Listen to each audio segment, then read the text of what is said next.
उनमें से कुछ बच्चे दिल्ली में आके भी जॉब कर रहे हैं। जैसे ताज होटल में कुछ बच्चों को एम्प्लॉयमेंट मिला क्योंकि उन्होंने और हॉस्पिटैलिटी में उनकी स्किल डेवलपमेंट हुआ था। तो इस तरह के जब प्रोजेक्ट होते हैं तो हमको ये लगता है कि हमने कुछ किया, क्योंकि जब हम एक ऑर्गेनाइज़ेशन जॉइन करते हैं तो इनिशियली तो हम अपनी लाइफ़ बनाने के लिए पूरा करियर डिवोट करते हैं, पर धीरे-धीरे हमको लगता है कि अब हमको अपने समाज को कुछ देना है और उस जज़्बे के साथ जब हम काम करते हैं तो जो संतुष्टि होती है, वो जो हमको तनख्वाह मिलती है उससे बहुत अधिक होती है। आज हमारे सामने इंडिपेंडेंट डायरेक्टर्स भी हैं जो डिफरेंट कंपनीज़ में बोर्ड में हैं। उनसे भी मैं यही आग्रह करूँगी कि जब आपके पास कोई सीएसआर का प्रपोज़ल आता है, तो आप ये ज़रूर मैं समझती हूँ क्योंकि आपका ग्राउंड से कनेक्ट है कि आप ज़रूर देखते होंगे कि ये आम इंसान जो हमारा सबसे कहते हैं ना लास्ट इंडियन जो है उसको कितना इससे लाभ होगा। और अगर ये देख पाते हैं तो इससे बड़ी कोई संतुष्टि की बात नहीं है। तो इन शब्दों के साथ मैं बस 3-4 पॉइंट्स आप कर रहे थे कि ये हमारी जो डिफरेंट रेगुलेशंस में अमेंडमेंट्स हुए हैं, उससे क्या असर हुआ है। तो मैं एक बात बताऊँ कि ये जो अमेंडमेंट्स होते हैं, ये इसलिए होते हैं कि सीएसआर ज़्यादा इफ़ेक्टिव हो पाए। एक समय था जब हम लोग जैसा कि मिस्टर जयशंकर भी कह रहे थे कि हम लोग सीएसआर करते थे, पर कोई रूल रेगुलेशन की बाइंडिंग नहीं थी। पर उस समय जो कार्य होता था वो अपनी मर्ज़ी से जो कंपनी करती थी, जो नहीं करती थी, नहीं करती थी। पर अब जब रूल्स आए, जब हमारा कंपनीज़ एक्ट के अंतर्गत हमको सीएसआर प्रोविज़न रखना हुआ और सीएसआर रूल्स बने, तो उसके बाद हम लोगों ने जो स्ट्रक्चर्ड तरह से कार्य किया है, उसका किस तरह हम सीएसआर करें। मैंने देखा था जब ओएनजीसी में हम लोगों को शुरू में ये कहा गया कि आपको अपना एक्शन प्लान शुरू में बनाना पड़ेगा साल में। हमने सोचा ये तो बड़ा मुश्किल काम है क्योंकि जब ज़रूरत आती है हमारा ऑपरेशनल एरिया हमेशा रिमोट एरिया है। गाँवों से हम ज़्यादा समीप हैं, शहरों से थोड़ा दूर रहते हैं क्योंकि ऑयल गैस की खोज वहीं हो पाती है। तो हम लोगों को यही लगा कि हम किस तरह कर पाएँगे। पर जैसे ही हमने अपने सीएसआर टीम ने अपना मन लगा के, दिमाग लगा के ये सोचा कि कैसे हम कर सकते हैं, रूल्स को भी अबाइड करें और जो स्पिरिट है उसको भी फॉलो करें।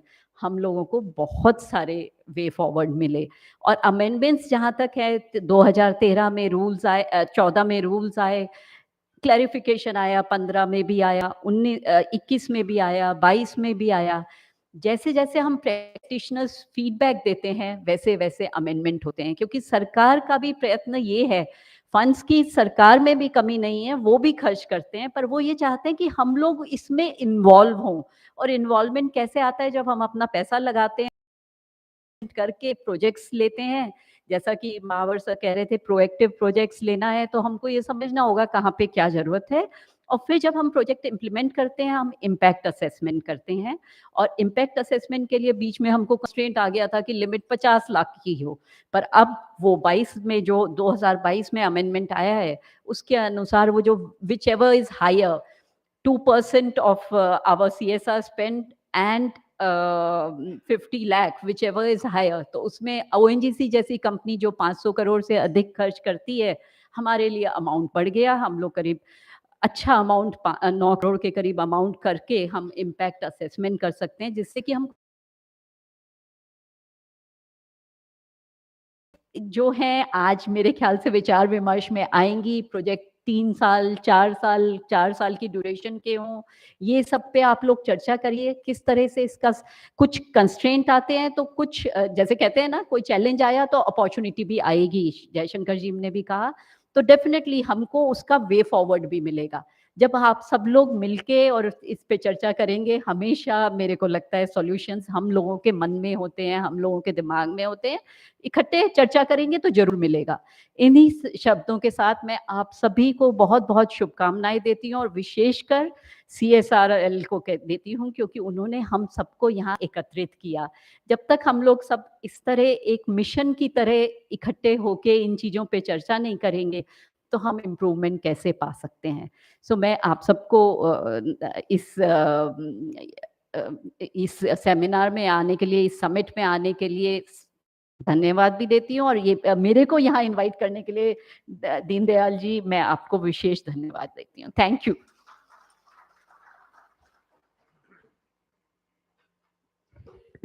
Thank you Alka doctor. I think बहुत कम शब्दों में बहुत कुछ बता दिया इन्होंने, आई थिंक। एंड अगर आप प्रोएक्टिव सीएसआर करते हैं तो उसके फ़ायदे क्या हैं, किस तरह से आप समाज को फ़ायदा पहुंचा सकते हैं, वो हमने अभी सुना और देखा भी किस तरह से कार्य हुआ है। तो इस पर मैं ज़्यादा नहीं बोलूँ क्योंकि मैंने बहुत कुछ स्टार्टिंग में बहुत कुछ बोला है इस बारे में, सीएसआर के बारे में। बट कंप्लायंस की जहाँ तक बात है, आई थिंक वो एक बहुत इम्पॉर्टेंट है, क्योंकि पहले क्या सीएसआर प्रोजेक्ट्स हम अप्रूव कर देते हैं और बाद में पता चला कि प्रोजेक्ट पूरा ही नहीं हुआ। उसका फ़ायदा मिलना चाहिए था वो, तो इंडिपेंडेंट, मैं भी तो कंपनी इंडिपेंडेंट डायरेक्टर हूँ अभी, तो हम उस पे भी बहुत ध्यान देना ज़रूरी आ सकती है, क्योंकि आजकल कंपनी रूल्स काफ़ी इस तरह के हैं। तो आई थिंक उस पे हमको ज़्यादा ध्यान पे भी ध्यान देना है, और जहाँ-जहाँ हेल्प हो सकती है कर सकते हैं, ज़रूर से उस तरह के प्रोजेक्ट्स को प्रायोरिटी पे देख करके हमको करना चाहिए। एक प्रोजेक्ट मैडम ने बताया नहीं, हम मतलब मैं एकल विद्यालय के साथ हम लोग जुड़े हुए हैं, तो ओएनजीसी करीब 1000 एकल विद्यालयों को योगदान देती हैं हर साल। और पिछले साल एक साल पहले नहीं हुआ तो मैं मैडम के पास गया था when she was on chair, कि एकल विद्यालय को हमको अच्छा काम कर रही है करना चाहिए, क्योंकि जो उन्होंने बताया कि जे एंड मैं बारामूला कुछ, और मैंने उन्हीं का लोगो देखा तो थोड़ा इंटरेस्ट बढ़ गया कि क्या है। बोले सर ये एकल विद्यालय है, यहाँ गांव के बच्चों को कोई भी एक टीचर पढ़ाता है और एक सोशल काम है जो ये करते हैं, और बच्चों को पढ़ाई के साथ साथ उनको स्किल भी सिखा रहे हैं। तो उससे मैं काफ़ी प्रभावित हुआ, फिर आके मैंने मैडम को बताया कि ऐसा-ऐसा है, तो बोले सर ये सर हम ज़रूर करेंगे, and I am thankful she has done for 1000 एकल विद्यालय। सो इस तरह के काम हमको करते रहना चाहिए। With this I conclude this function and thank all five dignitaries who have come here to share their views, and I think definitely these views will help us to do better CSR. Definitely these views will help us to do better CSR in our companies and our corporates. So now I request मोमेंटों के लिए बुला दो doctor Archana Majumdar ji to come and please give a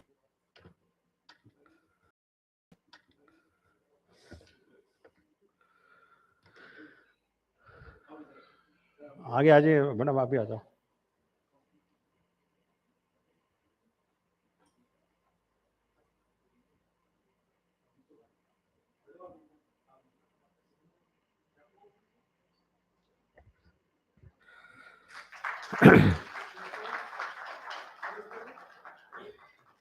I'd like Usha Sanjeev Nair ji to come on the dais and facilitate Sri Jayashankar ji.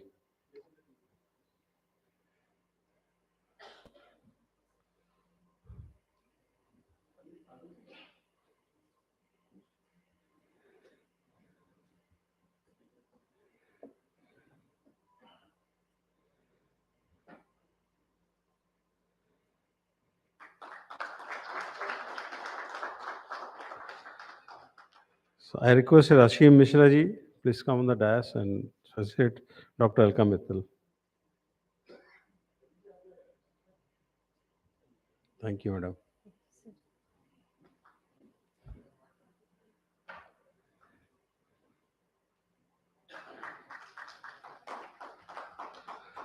I request Shri Ghanshyam Singh ji, please come. Mishra ji, Sharma ji, नहीं, चलिए okay. I think with this we conclude this session, and I request all the dignitaries who in front can take a group photograph.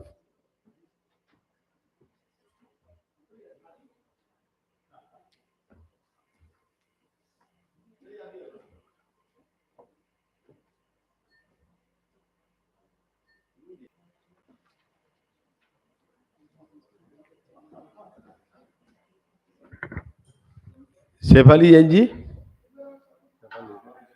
हाँ start करिए like he शुरू चलो भाई पहले अपना काम चालू करो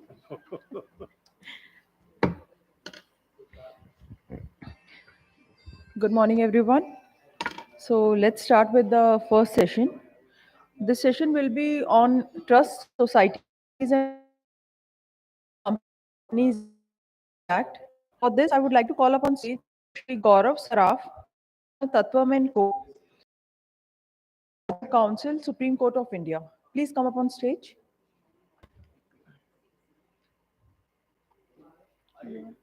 Okay, please come. Sure.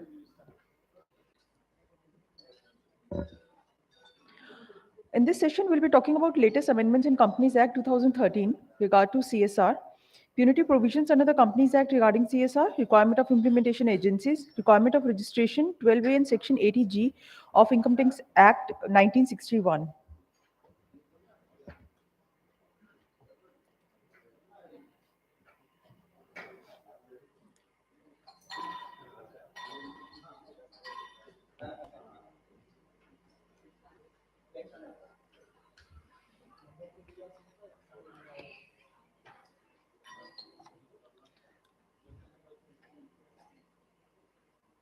To start with, I would like to call Mr. Gaurav Saraf.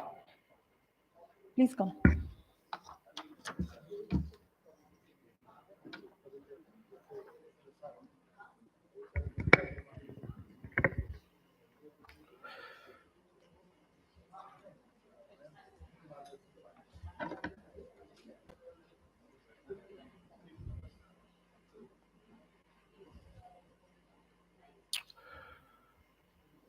Hello, good morning, everyone. I would like to thank CSR Research Foundation, Chairman Sir, Mr. Agarwal, for inviting me again here to as a speaker. The foundation brings together a lot of people from various industries, from private sector, government sector, to discuss and deliberate on various challenges and opportunities that CSR presents. Right? Today's entire day has been divided into sections. Right? This Income Tax Act. Right? So there are certain topics, amendments in the act with regards to CSR, punitive provisions with regards to CSR, and registration of implementation agencies. All right, so we'll discuss 5 amendments that were recently introduced in the Companies Act and in the CSR rules, right? अभी मुझसे पहले ma'am ने discuss किया that these amendments should not be viewed as a hurdle, but as an opportunity. And when I'll take you through the amendments that have been introduced, you will realize that most of these amendments are very logical in nature. They remove the gaps that were there due to continuous amendments that are coming year after year, right? So amendments should be viewed as a continuous improvement process. So the very first amendment that was lately introduced was the alignment of Rule 3 with Section as a continuous improvement process. So the very first amendment that was lately introduced was the alignment of Rule 3 with Section 135(1) of the Companies Act. So last year, Section 135, subsection 1 was amended pursuant to Companies Amendment Act 2017. Post this amendment, the criteria of net worth of 500 crores, turnover of 1,000 crores, and profit of 5 crores for applicability of CSR provisions was limited only to the extent of immediately preceding financial year. Right? Earlier it was any financial year, any financial year preceding financial year. Now it is immediately preceding financial year. So there was a change in Section 135, subsection 1 of the Companies Act. However, Rule 3.2 before this amendment was the only guiding provision as to the number of years for which a company needs to comply with CSR provisions, and this was not amended, right? So this gave rise to an ambiguity because Rule 3.2, which earlier used to guide the applicability of CSR, was not in alignment with the amendment in Section 135, subsection 1. As the guiding provision was shifted to Section 135, subsection 1 itself, but Rule 3.2 was not amended to that effect, there arose an ambiguity with regard to the CSR applicability. To end this ambiguity, Rule 3.2 has now been omitted with effect from September 2022. The effect of this deletion will be that if a company does not fulfill the criteria of net worth, turnover, or net profit on the financials of FY 21-22. But if any of these thresholds were met in the financial year 2021, then it need not comply with the CSR provisions during financial year 22-23. Right? This means that the applicability of CSR provisions may keep changing on an yearly basis depending upon the financials of immediately preceding financial year. So this year, CSR may be applicable if the thresholds were met in the preceding year, but if in the current year the thresholds are not met, CSR provisions will not be applicable on the company. Right? Coming to amendment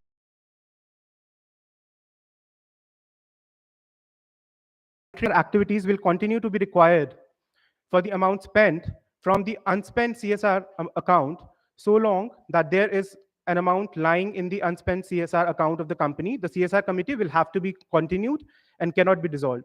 तो जब तक थोड़ा सा भी पैसा हमारा बचा हुआ है lying unspent in the account, the CSR committee needs to continue its operations, right? So let's do an analysis of the previous rule and the new rule. Constitution of CSR committee was mandatory for these companies for which the amount to be spent, unspent amount, exceeded rupees 50 lakhs. However, this 50 lakh threshold is no more there. So if there's any amount lying unspent, CSR committee will continue to operate. Coming to the third amendment, widening of unspent, CSR committee will continue to operate. Coming to the third amendment, widening of the category of entities that can be appointed as implementation agencies. The last topic of this session is registration of implementation agencies. We'll discuss implementation agencies in detail, right, about which all legal entities can be appointed as implementation agencies, their registration. But here we'll discuss a very specific topic with respect to the amendments that have been introduced in September 2022, right? The scope has been widened. So earlier, a certain categories of company could be appointed as implementation agency. Now we have one more category that could be appointed as implementation agency, okay? So as provided under Rule 4.1, the company may undertake CSR activities either itself or through another entity to work on its behalf called the implementation agency. MCA, with this amendment, has introduced a new class of entity which may act as an implementation agency. Now, a company may also undertake. So earlier we had a set of entities that could act as implementation agency. Now, there is this new category. A company may also undertake its CSR activities through a Section 8 company or a registered trust or a registered society exempt under subclause 4, 5, 6, 6A of clause 20, subclause 23C of Section 10 and approved under Section 80J under Section 80G of the Income Tax Act, which has a track record established for years. A company established 3 years track record. However, if you appoint another Section 8 company which has not been set up by you, there has to be a 3-year track record.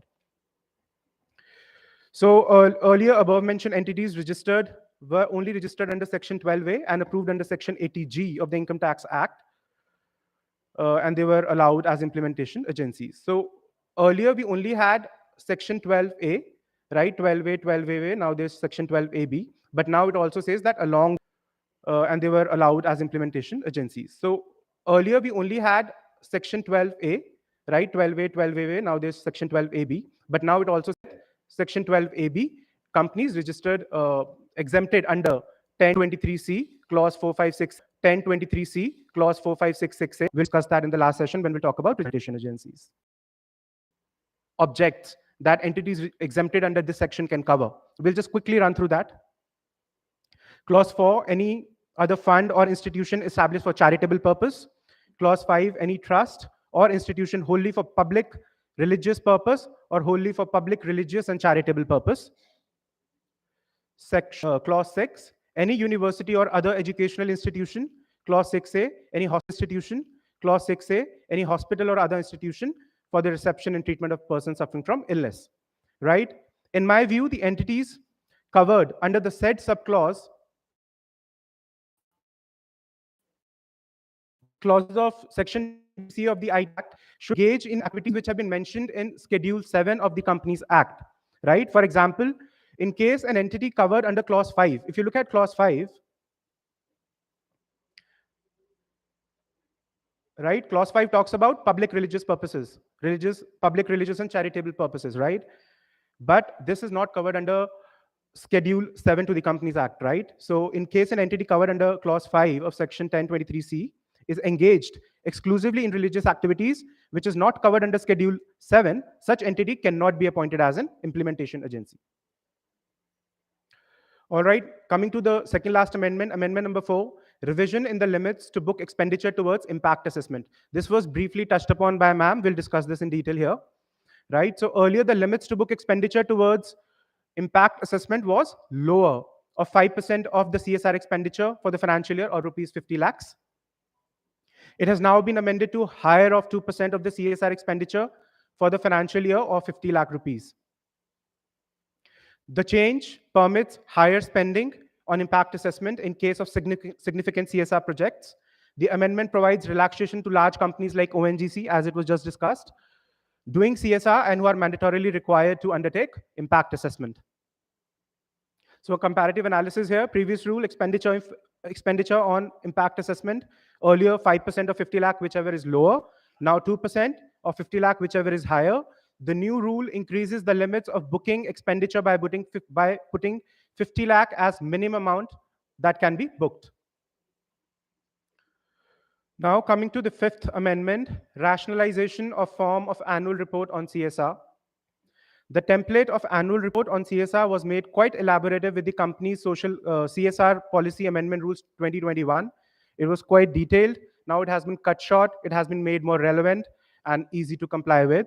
So there is an annual template that is to be included in the board of directors report. So the same has now been rationalized by omitting the requirement of mentioning the details of each project. So all the details of all the ongoing projects need not now be mentioned in the directors report. There are a few rejigs done in the sequencing of the information. So some juggling has been done in the template that's been issued. It is to be noted that while this rationalization has been done in the information to be provided in the annual report of CSR, the information to be provided in form CSR2, which has almost all the details, as was in the erstwhile CSR annual report, remains unaltered. CSR2 has not been changed, it remains unaltered. It's only the template which is to be included in the board's report has been changed. And details of ongoing projects need not be mentioned therein anymore. These relaxations in CSR provision will go a long way in helping corporates to carrying out CSR obligation in a proper manner. Right? Now we'll discuss punitive provisions of the Companies Act with regards to CSR. As per the Companies Amendment Act 2020, if a company is in default in complying with the provisions of subsection 5, regarding unspent amount, the company shall be liable to pay a penalty of twice the amount required to be transferred by the company to the fund specified in Schedule 7 of the unspent CSR account, as the case may be, or 1 crore, whichever is less. Right? So it may be noted that the amount that needed to be spent needs to be spent. The penalty will be twice the amount. So we'll end up spending 3x the amount here. Every officer of the company who is in default shall be liable to pay a penalty of 1/10 of the amount required to be transferred by the company to such fund specified in Schedule 7 or unspent CSR account, as the case may be, or rupees 2 lakh, whichever is less. Count as the case may be, or rupees 2 lakh, whichever is less. Now we'll talk about registration of implementation agencies, right? In the inaugural session, it was discussed that last year 22,000 crores was spent on CSR initiatives, right? So there was another fact that was presented in the parliament where it came forward that out of the amount that was actually spent, 60% of the entire amount was spent through implementation agencies, right? So there was a great need to register these implementation agencies, primarily for the purpose to monitor the spendings by the implementation agencies. So we'll discuss about implementation agencies and their registration. Some nuances, some words are there. Cool, I'll just quickly wrap it up. As per Rule 4.1, the company is allowed to implement its CSR activities either itself or through implementation agencies. Implementation can be through one or more of the 4 different type of entities. Company trust society established by the company, company trust society established by the government, entity established under the Act of Parliament or state legislature, other company, trust, or society.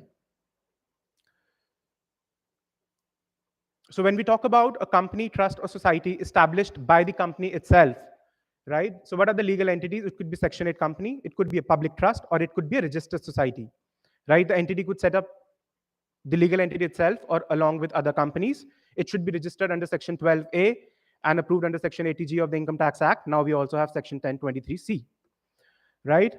It should be registered A and approved under Section 80G of the Income Tax Act. Now we also have Section 1023C, right? Requirement of registration under Section 12A and approval under Section 80G should be considered as applicable for all the three type of entity. Whether it's under Section 80G should be considered as applicable for all the three type of entity. Whether it's a registered trust or a society or a Section 8 company, you need to have the income tax approval for exemption for all the types of entities.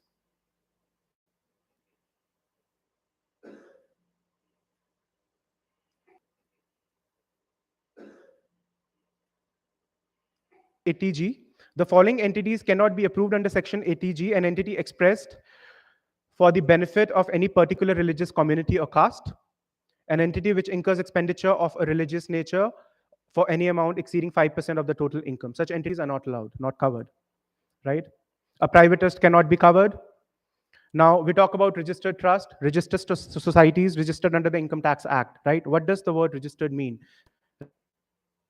So other than that registration, when we talk about the certain states where there is no state trust act, so there the income tax registration is enough. But other than that, the trust should be registered with the State Trust Act. If there's a society, it should be registered with the Societies Registration Act 1860.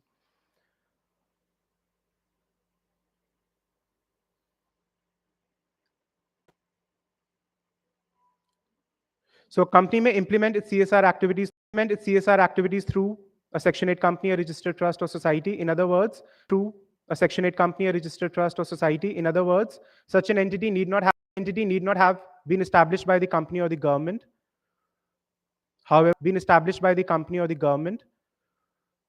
However, the entity must be registered under Section 12AB and 80G of the IT Act, have established track record. So if any trust society is not established by the company and it's another entity, right? It should have an established track record of 3 years of doing that particular social object. So every entity covered under Rule 4.1 which intends to undertake any CSE has to mandatorily register itself with the central government with effect from 1st April 2021. The registration requirement is obviously not applicable if the company carries out CSR activities directly. So if the company does it itself, no registration is required. It's only required for the implementation agency. The registration applicable is to be made in e-form CSR1. The purpose, as I discussed, is to monitor the spending. In the interest of time, the presentation is with the organizers of the event. You can refer to this. So the next 2 slides cover the contents of CSR1, the process of filing, and the documents required, right? So I'll not cover these in the interest of time, but you'll have access to the presentation and you can look at these later. So naturally, any implementation agency, any project starting after 1st April 2021 needs to get itself registered. Any agency that was undertaking any project prior to that need not get itself registered. This has been explained by an example. I've been asked to wrap up my session, so I'll quickly just sum it up. Sequencing, in the terms of sequencing, the registration under Section 12AB would be required before the company makes an application in form CSR1. So first income taxation would be done, and then you will file form CSR1, right? There's no last date for registration as such. This is about me. So we have covered the amendments, 5 amendments. We have covered the punitive provisions, and we have covered the process around registration of implementation agencies, right? And there is no exception around it. Yes, sir.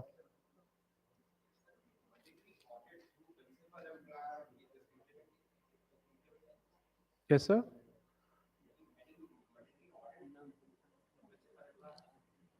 Whether the entity needs to go through an audit.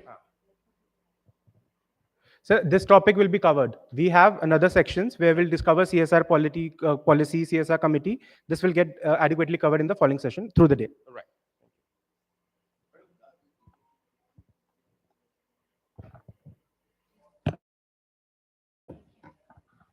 Can educational institutions have CSR1? There are 2 types of educational institutes. One is registered as a trust, another are autonomous. And if you want to get some kind of, when we are talking about technology incubation or some research work, then we have to provide some kind of funds under CSR to an educational institution, but we cannot provide until and unless they have a CSR registration number. So can they have a CSR registration number? So any educational institute, right, which is working for public, is not private in nature, can be appointed as implementation agency, right? Funds could be given to them. They need to make an application in form e-form CSR1, and this is very well valid. All right then, I'll let the next speaker take the stage. Thank you so much, everyone. Is any government recommendation mandatory to apply the CSR project? Is any? Government recommendation mandatory CSR project के लिए apply करने के लिए?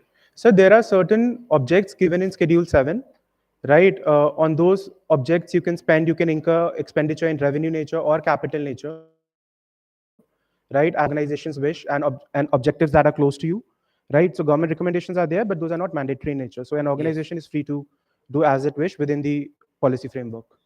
Yes.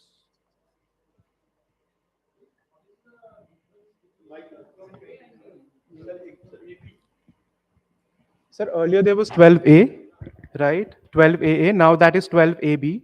It allows for exemption of income of a trust of society. ATG is, however, when any a donor makes a donation, he gets 50% or 100% exemption in the donation made by him. 12AB has now superseded 12A and 12AA, which earlier in the Income Tax Act, it allows these registered entities, the income of these entities to be exempt under the Income Tax Act. Any other question here? All right, then, thank you.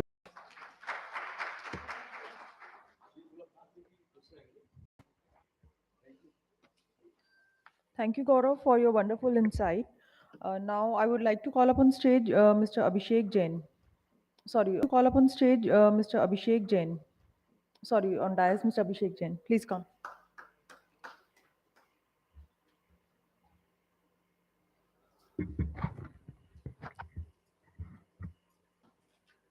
Thanks a lot, ma'am.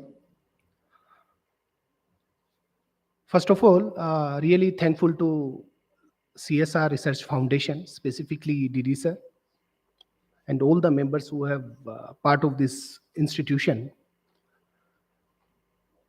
All the learned members sitting on the dais, and all the professionals who are coming from the companies, independent practitioners, and NGOs.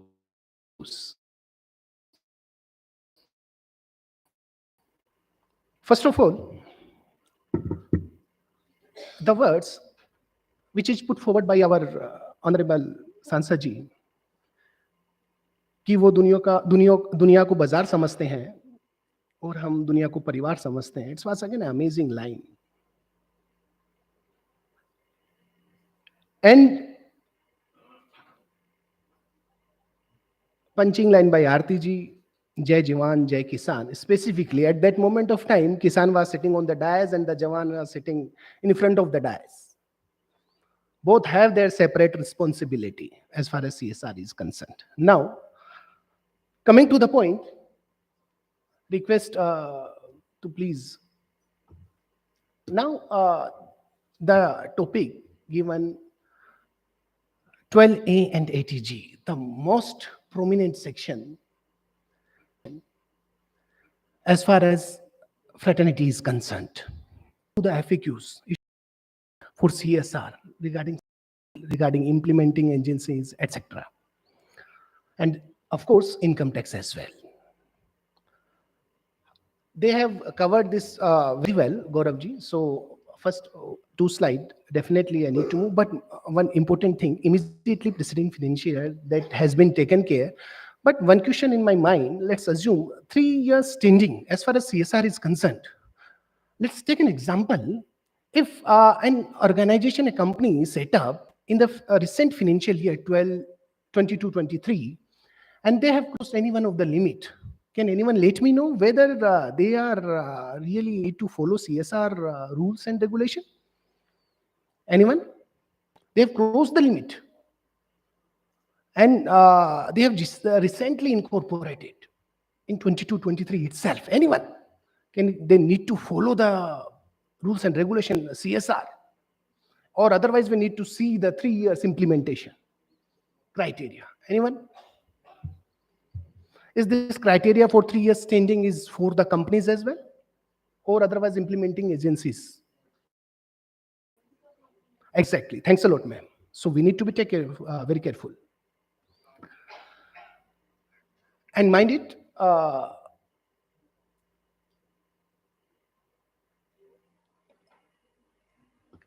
refrain from following CSR provision that need to be taken as well. 3 continuous years, not in 1 year. If let's assume any CSR provision is applicable for a particular company, then they need to follow until unless 3 years they refrain from any of the criteria, then they can out of the preview of section 135(1). The one taking care of keep eye on particular implementing agent. This is only the way of collecting data. If you see the CSR one, there is nothing particular that we need to be calculate and then present in before the MC and the ROC. This is only collecting the data. And I believe all of the professionals who are sitting and applied for CSR one didn't find any difficult to get CSR one registration. I believe. Right, sir. Thank you. Now, CSR one. I'm just giving now the main important thing. 3 form, I believe each one we know, NGO, company section 8, trust and the society. Company, all we know, trust regulated by Indian Trust Act, no centralized act, still there. Even some of the states are not required to get registered trust under the state act. Mind it. So registration point that was taken by Gauravji, still registered under what? Income Tax Act. So there are 3 mode, and the foremost criteria to get the CSR implementation agency is registration under both like 12A as well as 80G. Otherwise, you cannot receive the fund. Mind it, friends. Now the recent changes on the both I will. Apart from that, central government institutions as well as state government, they are exempted for this particular criteria, sir. But one more thing that was discussed about the trust, that is charitable trust and the religious trust. Can anyone let me know whether religious trusts are eligible to get the exemption? Anyone? We are discussing only. No, ma'am is saying no. Any other answer? No? Yes, they are. But they should have public object. If I'm saying I'm registering a religious trust, by mentioning in my bylaws, trust deed, that I will work only for the Jain community, I work for only Muslim community, etc., then definitely you will not get the exemption. There should be a public object. Right? So when even whether private trusts are eligible? No, absolutely agreed, ma'am. Not allowed. Public, right? Now, the double A, we will cover it within 5 minutes, and definitely you will be able to grasp the entire crux of this 12A registration. Now, important point, there is a section 12A that asks for the condition. By following that, you can get the exemption under section 11 and 12. 11 related to spending. The income which you have earned, by spending them, you can get the exemption. Simple as that. 85% and the 15% criteria that you all know. Right? 85% you need to spend and 15% accumulation criteria. Section 12, voluntary contribution area. Section 12, voluntary contribution. These are the main section that NGO can get the benefit. By referring those, there is a section 12A, right? 12A give the particular exemption by mention in condition for getting the exemption under section 11 and 12. Next, what is all about 12AA? 12AA is the registration process with effect from 2021. There is again a new section 12AB. Right? So this is the basic difference, and it is very important. And for getting the registration, which form we need to fill? There is again, if you can mention the see the slide itself, there is who are required to form 10A and then 10AB. 10A and 10AB. Friends, please be with me on the slide itself. Very important to understand the difference, because a lot of question, I have delivered more than 200 sessions in the last 2 years on income. This simple language. See, trust institute, whatever NGOs, I mean to say, registered under the previous law, meaning thereby that 12A wala provision, previous law. Not institute, whatever NGOs, I mean to say, registered under the previous law, meaning thereby that 12A wala provision, previous law, not 12AB, right? They need to require to fill 10A. Next, trust institution not registered under the previous law. They are not registered under any law. Then they get the provisional certificate. 3 years. Right? Now, can anyone let me know, there are, if you want to apply, it's again about, apart from the CSR, you want to take the registration 12A ATG, and you have just incorporated a trust 22-23. Can you apply for the exemption? Any answer? Ma'am is saying no. Any other answer? No. Yes, sir is saying, sir, what is your good name? Amitabh, sir. Sir, you have patent your face and voice as well. So definitely, friends, you can get the provisional certificate, right? And it will specifically mention 3 years time. To first, those who are registered under the previous law, sir, 10A form required, and those who want to apply afresh, 10A, for whom 10AB is required. Meaning thereby, those who have registered themselves under a new law, 12AB, then they need to apply once again. Reason being, you know all well, they want to streamline the entire thing. And the second, provisionally registered, those who get the provision certificate under 10A, after that period, they can apply. Then after that, AB में आ सकते हैं. Definitely, अगर आप नई resume में पहले ही आ चुके हैं 12AB में, and second, जो प्रोविजनल आ चुके हैं वो आप उसमें आ जाएंगे. तो these are the very important, the time which is allotted to me, I need to take care of that as well. So we all should be very careful. Even you yourself can apply the form. There are separate registration 12A and ATG. If you want to take the registration, then you need to fill 2 forms. 10A 2 times. Both are separate registration. You can file the simultaneously that as well. And you can, if you see that 10A form, it's not. And you can, if you see that 10A form, it's not provision which is related to ATG, 12A, but you need to be filing the form 10A or 10AB. And the last line of particular form, if you are filing 10A, then you will get the approval form under 10AC. And where you can find this particular form, any idea? Under the login itself. Forms other than written, then whenever you click that particular assessment here, you will find over there, then download the form. From where you can download the form, right? And if you have applied under 10AB, then definitely will find over there, then download the form. From where you can download the form, right? And if you have applied under 10AB, then definitely approval form 10AD, download the form, right? And if you have applied under 10AB, then definitely approval form 10AD. So this is the basic difference. It's again a very cumbersome, even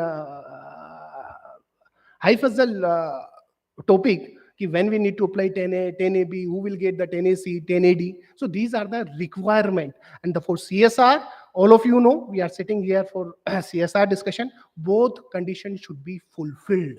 Even when you are going to file CSR1, then specifically they have asked whether your institution has been registered under 12A ATG or not. If not, you are not eligible at all. So these are FAQs. I believe I'm taking much time. So definitely, thanks a lot from my side. Thank you. Thank you once again. Any question? I am available here. Any question? Yes, sir.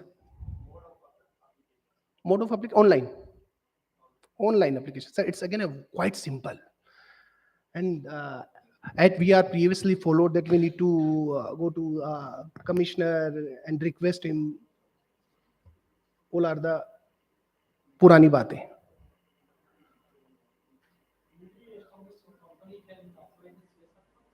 CSR fund, 3 years standing for implementing agency. Any other question? Thanks a lot from my side for hearing so patiently. Thanks a lot. Thank you. For hearing so patiently. Thanks a lot. Thank you.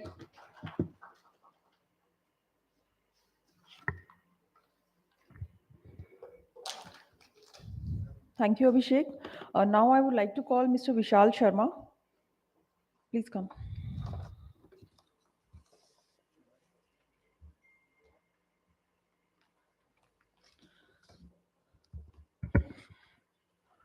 First of all, good evening to everybody. Now, already the cover of technicalities of this amendment done in 2021 has been covered by the CAs, and they are well versed about the regulations. I'm a lawyer, so I will come on the point of the legal perspectives. What seems, what judges seems, what they are implementing, what they want to implement.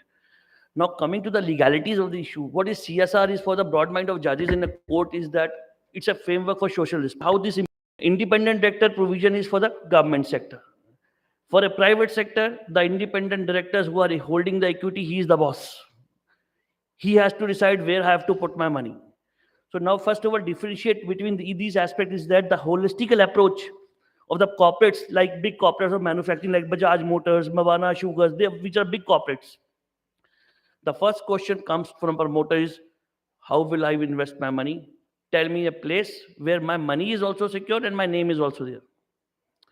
So logically reasoning in a private sector, the concept of these technicalities only come when there is a criminal provision add to that. Suppose we are going to like an industrial dispute act. Some dispute comes with a worker and employer. There's a penal provisions. You do, otherwise there's a now after getting this amendment in 2021, that has been decriminalized. Means no provision of prosecution. When the provisions are there, but there's no deterrent aspects.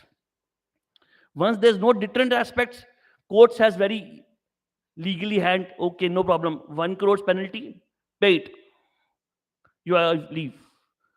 Like ONGCs, like big companies, they are corporates of government sectors. Now coming to the legal provision of this aspect, the two amendments which has been very categorically good for the industries is that once they have given a window of 2% excess of the surplus, they can use it, which was not previously there.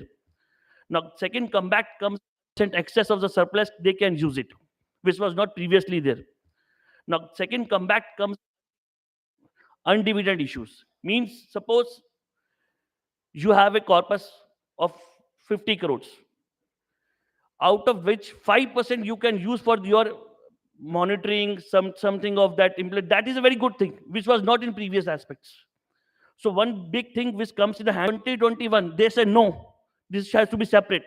You cannot take these issues. So these the issues comes how the corporate will get the fundamental aspect of this policy. I'm talking about private corporates. I'm not talking about the government corporates. Now for private corporates, unless and until even courts, even Supreme Court recent judgment passed by Justice Harkesh Roy, categorically says come to the pattern of Europe.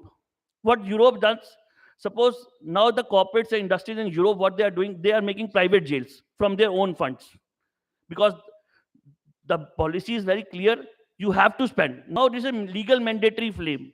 Before to that was explanation and you're out. Now you have to do.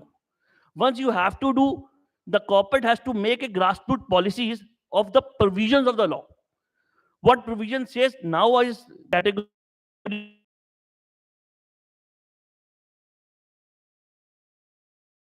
that is Bajaj Motors, specific name of company where they have given to those issues. You make private jails, spend on the constructions, and take the benefit income tax in 12 or 18G. Now coming to the question of these issues, what the implementation had done by corporate. Now coming to all these aspects, Lord, let's give a legal short through legal provisions. What the legal provision says on these issues. Legal provisions are very much clear of 5 points. First, you have to spend. You have to spend within financial 3 years. Not 3 years has been taken care of within 1 year. Amendment done. No, nothing 3 years. If there's a project, you have taken a project, certified under Schedule 7, no problem 3 years. Whatever you spend, pay 2% of the amount to the funds. Now, what these funds are? National PM relief funds. All these funds has to be monitored by the central governments. So the question comes, what is the benefit of this amendment? Is first of all is transparency. The transparency has come because the fund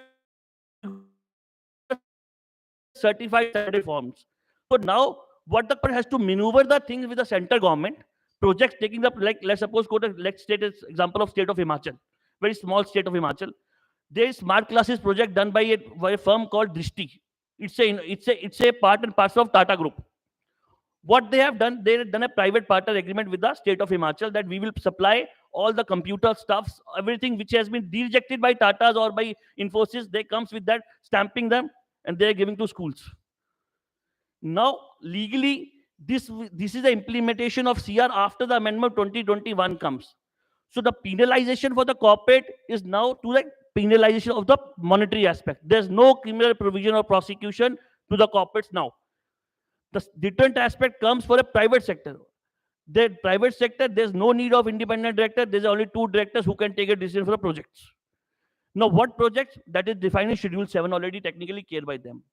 So now to elaborate by the government, central government is of Europe standards. They differentiate between Europe and India, globally and paramedically, and also regional imbalancements are there. Now, as a CSR foundation, I must say to Chairman Saab that the representation should be made to government to elaborate Schedule 7, so that the concept of taking care of the workers, of the employers, good corporates, like of group insurance schemes, should be embedded in the Schedule 7 for the employers, so that the benefit can be go to the public at large, even to the employees. That will also rotate to the public at large. Suppose I am giving suppose let's say example ONGC have 1,000 of workers. I give certain benefits to the workers that will round and round go to the public at large. So the amendment in Schedule 7 making an elaboration of the scopes has to be done. It's my legally point of view. Legally, the Schedule 7 has to be elaborated. You cannot stick to 7. No, you cannot invest to your workers. You cannot invest for their dependents or independent. Let's suppose in prior to this, like a Birla Tatas, they have schools. They were running schools from their own charity. That does not mean CSR was not there. CSR was there, but there was no legal framework. Now the legal framework has been come, but the ambit of Schedule 7 is limited.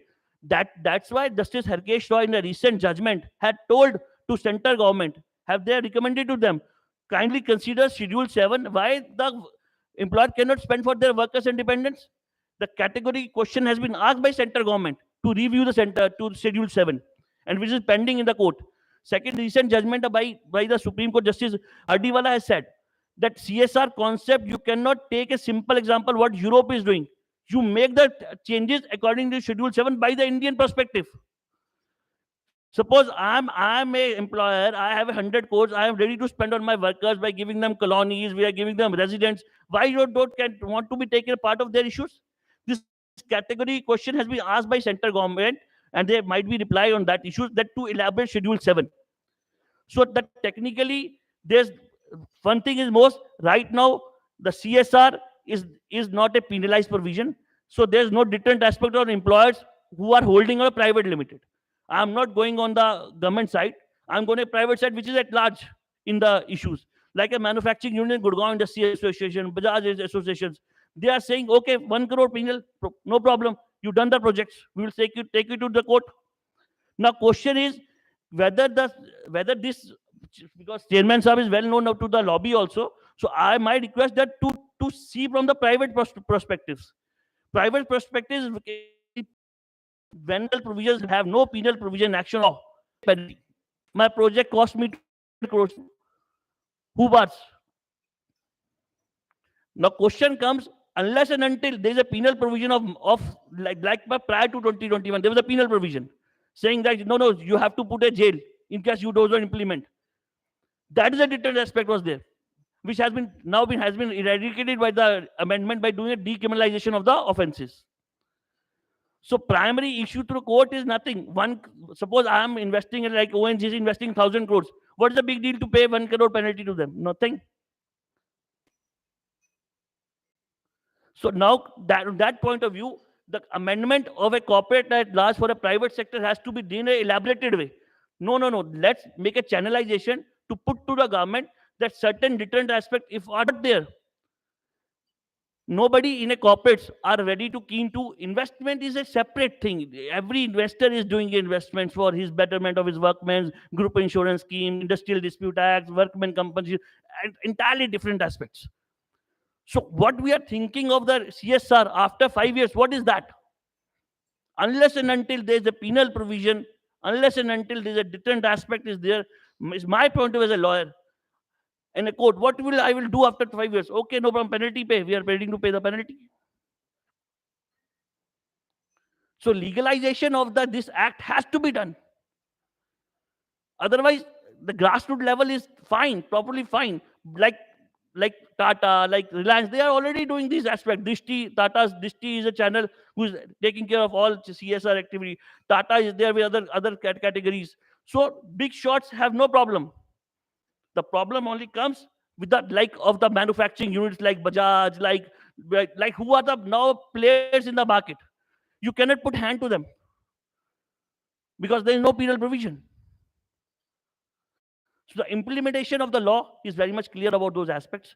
Court is very much clear. Might be in future, in 6 months or 1 year, there's some changes would come in Schedule 7 with enlargement of these aspects, because certain PILs also have been filed by the workmen association unions. Like, no, please cover us also in CSR. Employer is ready to pay us group insurance scheme to our independent houses, to these should also be considered, because actually it's a society at large. If I'm giving to my workmen or to independent, they are rotating to same aspects. Technically, second question which has been asked by the government from the central government recently, a CSR of the issue, that Article 21, Article 12, and recently we read with 37 of the Constitution says that it is a duty of the state to do the welfare. Why are you putting on the employers?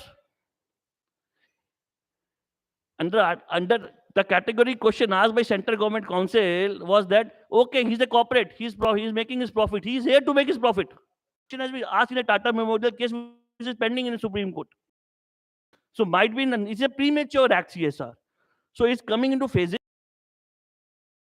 Changes would come, definitely come, because certain question has been asked by the government, judicial persons or authorities, that to elaborate Schedule 7. So my point of view is that right now CSR provisions are very clear that you doesn't know, pay the 1 crore or whichever the project cost, you're out. So big shots, there's no problem. For the simplicity of person, like of the big corporate, 100 crore, 200,000 crores rupees, there's a problem. They are saying we have already established societies, charity funds, charity schools. We are ready to pay in that.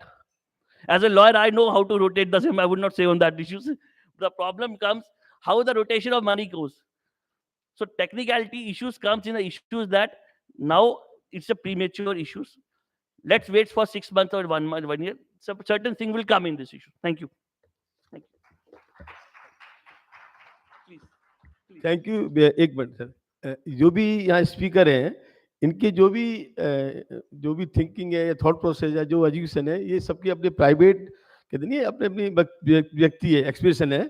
CSR research foundation से कोई लेना देना नहीं है हमारा। जो ये कहना चाह रहे हैं क्योंकि क्या है, बार बार हम पैनल जो कह रहे पैनल ये करें, हम क्यों करें? ये फंड है समाज के लिए, समाज के फंड के लिए जितना मिल जाए उतना बढ़िया है। कभी कभी क्या होता है कि ये लीगलिटी में इतना ये वकील है तो उनका काम, तो देखिए हमारे कहावत है, मैं चार्ट अकाउंटेंट, तो देखिए क्या होता है कि देश में अगर डॉक्टर क्या चाहेगा कि मरीज बढ़े, उसका प्रोफेशन तभी तो बढ़ेगा। भाई डॉक्टर क्या चाहेगा, जब तक मरीज नहीं बढ़ेगा उसका प्रोफेशन नहीं बढ़ेगा। ऐसी वकील चाहेगा जितने झगड़े होंगे तभी इनका प्रोफेशन बढ़ेगा। लेकिन चार्टर्ड अकाउंटेंट एक ऐसा व्यक्ति है जो कहता है कि सबकी समृद्धि होगी तो हमारा बिजनेस बढ़ेगा, तो हम प्रॉस्पेरिटी पे ध्यान देते हैं।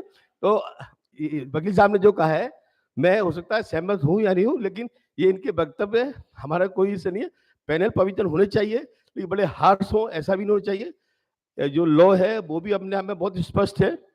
कहीं ना कहीं देखिए हर लॉ की टीथिंग प्रॉब्लम होती है। जैसे अभी लॉ आया 4-5 साल पहले लॉ ही आया है, तो उसमें ठीक है, धीरे धीरे अभी उसमें अमेंडमेंट हो सकते हैं, हम अपना सुझाव दे सकते हैं। सरकार चाहे माने नहीं माने वो सरकार का मामला है, ठीक है। पुनः एक बार सभी, विशाल शर्मा जी, अभिषेक जैन जी, गौरव जी का मैं बहुत बहुत स्वागत करता हूँ। भाई साहब का एक क्वेश्चन था, मैं माफी चाहूंगा, आप बोलिए, माइक दीजिए सर, एक बार माइक प्लीज सर, प्लीज एक बार mic. From TCIL. As part of our CSR spending, what we do that we outsource sanitary pads, ready-made sanitary pads, and we bundle them in a pouch, and we stamp that this is TCI CSR initiative, packed and marketing by. So is the wording correct? Can I use packed and marketing by? Yes. Recent judgment of, you might quote the judgment also, Income Tax Act in 2021, recent government, that unless and until your objective has not been devalued, everything is covered. Okay. Unless and until your objective is not So devalued. which is the case actually? I have to. This, I will give the cover, that is cover Reliance versus IT Delhi 2021. I will give the court judgment copy to you. If you take my number. We can share. One more related question. Yes. We pay honorarium to some of the women who work there, who actually pack them in the pouch and all that. So whether the amount incurred on the sanitary pads will be considered as CSR expense, or the amount paid to the ladies will be considered, or both the amount can be considered. Better reply by CA. देखिए जो sanitary napkin वाली बात है, मुझे भी 50 लाख रुपए BPC ने दिया था, 29 नहीं पैसा दिया था सैनिटरी नैप मशीन इंस्टॉलेशन का, ठीक है नी। Installation of the sanitary napkin vending machine is also covered in the CSR because it's covered under healthcare and hygiene, gender sensitivity and women empowerment. This cover under the, मैं आपको 4 question बताता हूँ, women healthcare, hygiene, क्योंकि sanitary napkin आप दे रहे हैं तो hygiene के हिसाब से, क्योंकि पुराने जमाने में बहुत सी लड़कियां लेडीज वगैरह वो कपड़ा यूज करती थी या जो भी अनहाइजीनिक, तो वो वीमेन हेल्थ केयर में आ गया, हाइजीन में आ गया। दूसरा जेंडर सेंसिटिव बात करते हैं, क्योंकि समाज भी चाहता है कि भी जो महिला है वो आगे बढ़े और आगे जाके वो देश की उन्नति में अपना पूरा योगदान अभी भी दे रही हैं और ज्यादा चाहती हैं, ठीक है। तो वो जेंडर सेंसिटिव है। वो चौथा हो गया वुमेन एम्पावरमेंट, जब वो आगे बढ़ेंगे तो एम्पावरमेंट। तो चारों कवर सीएसआर में आते हैं। ये सीएसआर का शायद 3rd या 4th पॉइंट है, आप चेक कर सकते हैं, ठीक है। Thank you. लेकिन फिर भी मैं कह रहा हूँ उद्देश्य क्या है, उसके पीछे मोटो क्या है, वो हमें डिसाइड करना चाहिए। ऐसा नहीं है मैंने अपने स्टाफ को दे दिया वो सीएसआर में आ जाए, ये भी हमें दिखना चाहिए ना ये, ठीक है। Thank you sir, thank you. Any other question sir please? चलिए ठीक, thank you Vishal ji. No doubt Shefali ji ने इसको कंडक्ट किया, इनके लिए जोरदार तालियां बजाएं आप, थैंक यू वेरी मच। और अभिषेक जी, गौरव जी, और जो गौरव जी ने अभिषेक जी ने प्रेजेंटेशन दी है हम आपको मेल पर डाल देंगे, एक ग्रुप बना के सबको मेल कर देंगे, सो दैट इसके बाद भी अगर कोई क्वारी हो आपकी हमें भेजेंगे तो we will try our best to solve it. Thank you very much. Now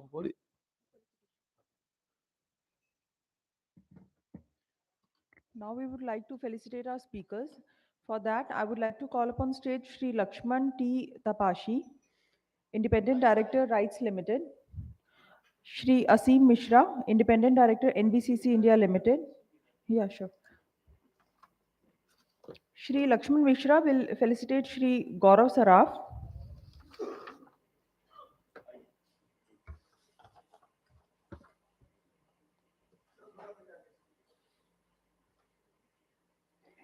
Shri Asim Mishra ji, please come up on stage.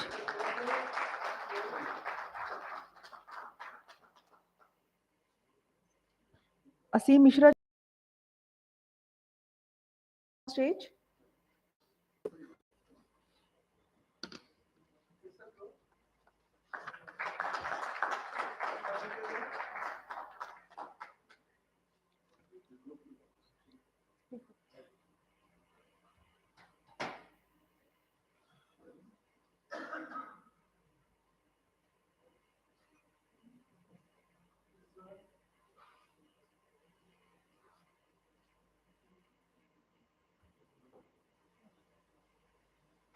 We are starting second session, which is a technical session.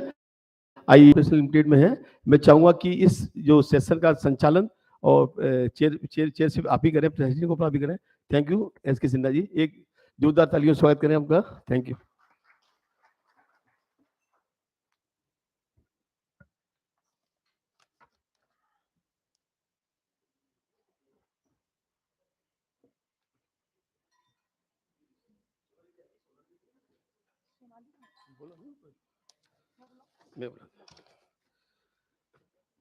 I invite Abhishek Kumar ji.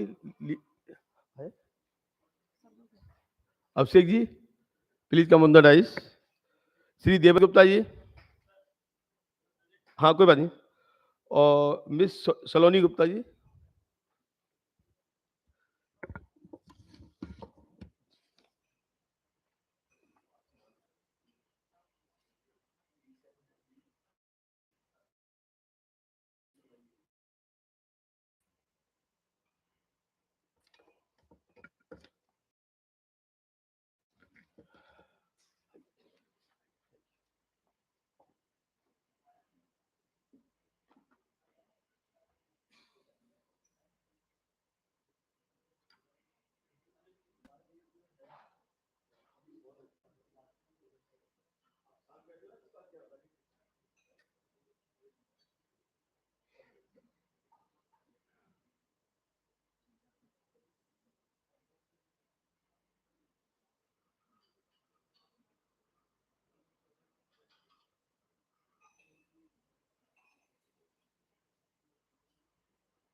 Good afternoon, everybody.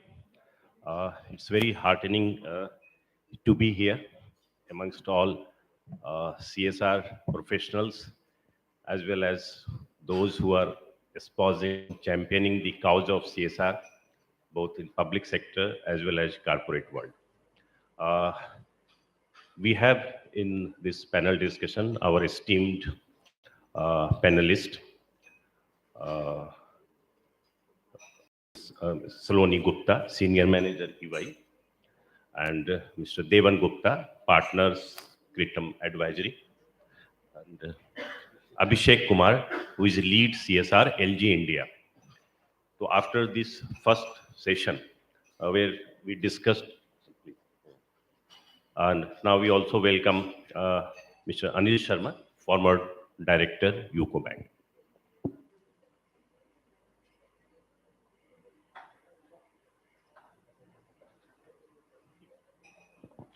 So after this initial technical session where we discussed about the Trust, Societies and Companies Act, including the latest amendments, as well as the legality aspect and requirement of registration.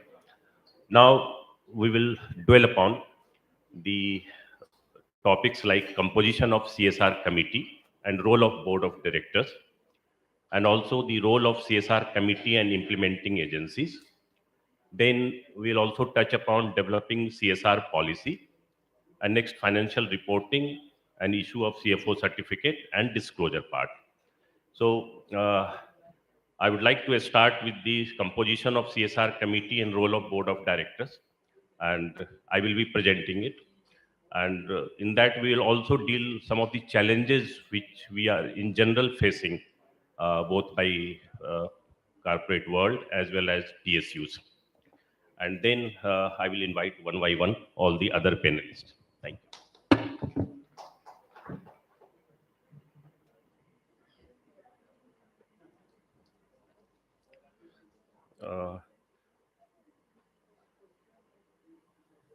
This one. Thank you. The presentation, please.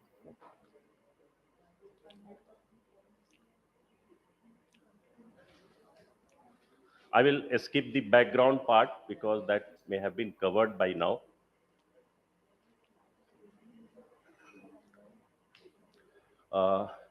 We'll start with this constitution and functions of CSR committee. As we all know, there is a very nice historical perspective of corporate social responsibility. We as a country probably are the first in the world to have a legal framework and mandatory implementation for this social responsibility. But even in ancient India, we're used to take pride in words like Vasudhaiv Kutumbakam or Sarvajan Hitai, Sarvajan Sukhai. Those things also endeared the citizens of the country as well as the rich businessmen at that time also to do something for the welfare of the citizens. And at that time, it was mostly in religious nature, building temples or planting trees and then building inns or sarais, etc. But it was there. And then in medieval period also it continued. And with the Mahatma Gandhi, the concept of trusteeship has carried it forward. And we all are basically now embarking upon this principle that trusteeship is a very important aspect of this entire CSR framework. So, as on date, the role of the board, the role of the various committees, whether it is public sector or private sector, is very, very important because it's mostly board-driven implementation of CSR. So the CSR committee of the board basically consists of 3 or more directors, out of which at least one should be independent director. This is in the context of all CPSE, Central Public Sector Enterprises. It is laid down the foreign companies basically constitute CSR committee with at least 2 persons, in which one must be a resident person who can be authorized to do or accept notices or documents on behalf of the foreign companies. And for unlisted public companies or a private company which otherwise does not require any independent director on board, in that case, it shall not need an independent director for the purpose of this committee. And apart from that, any private company which only has 2 directors by virtue of its constitution on its board, that shall have the said 2 directors which will form the integral part of the CSR committee. So this is basically the constitution as laid down by the Companies Act. Now, the functions of CSR committee, this becomes very, very important because CSR committee identifies the project, they go into the scrutiny part, and finally with this baseline survey and other important consideration, they put up to the higher committee, that is committee, subcommittee of the board, and then finally board. So one of the important aspect of the CSR committee is to review with the CSR management the quarterly financial statement before it is put to the board for final approval. And then recommend the amount of expenditure to be incurred on CSR projects within the ambit of the expenditure permissible in the case of that particular organization. And to also constitute management committee for implementation and execution of CSR committee like project management unit, PMU, which can basically monitor and take serious part in the implementation aspect. And one of the mandate is also to constitute a transparent monitoring mechanism. That is very, very important. In the earlier session, it has also been highlighted that though the punitive aspect has been done away with, but still there are a lot of aspects which need to be taken into consideration to make it transparent, ethical, as well as value-based.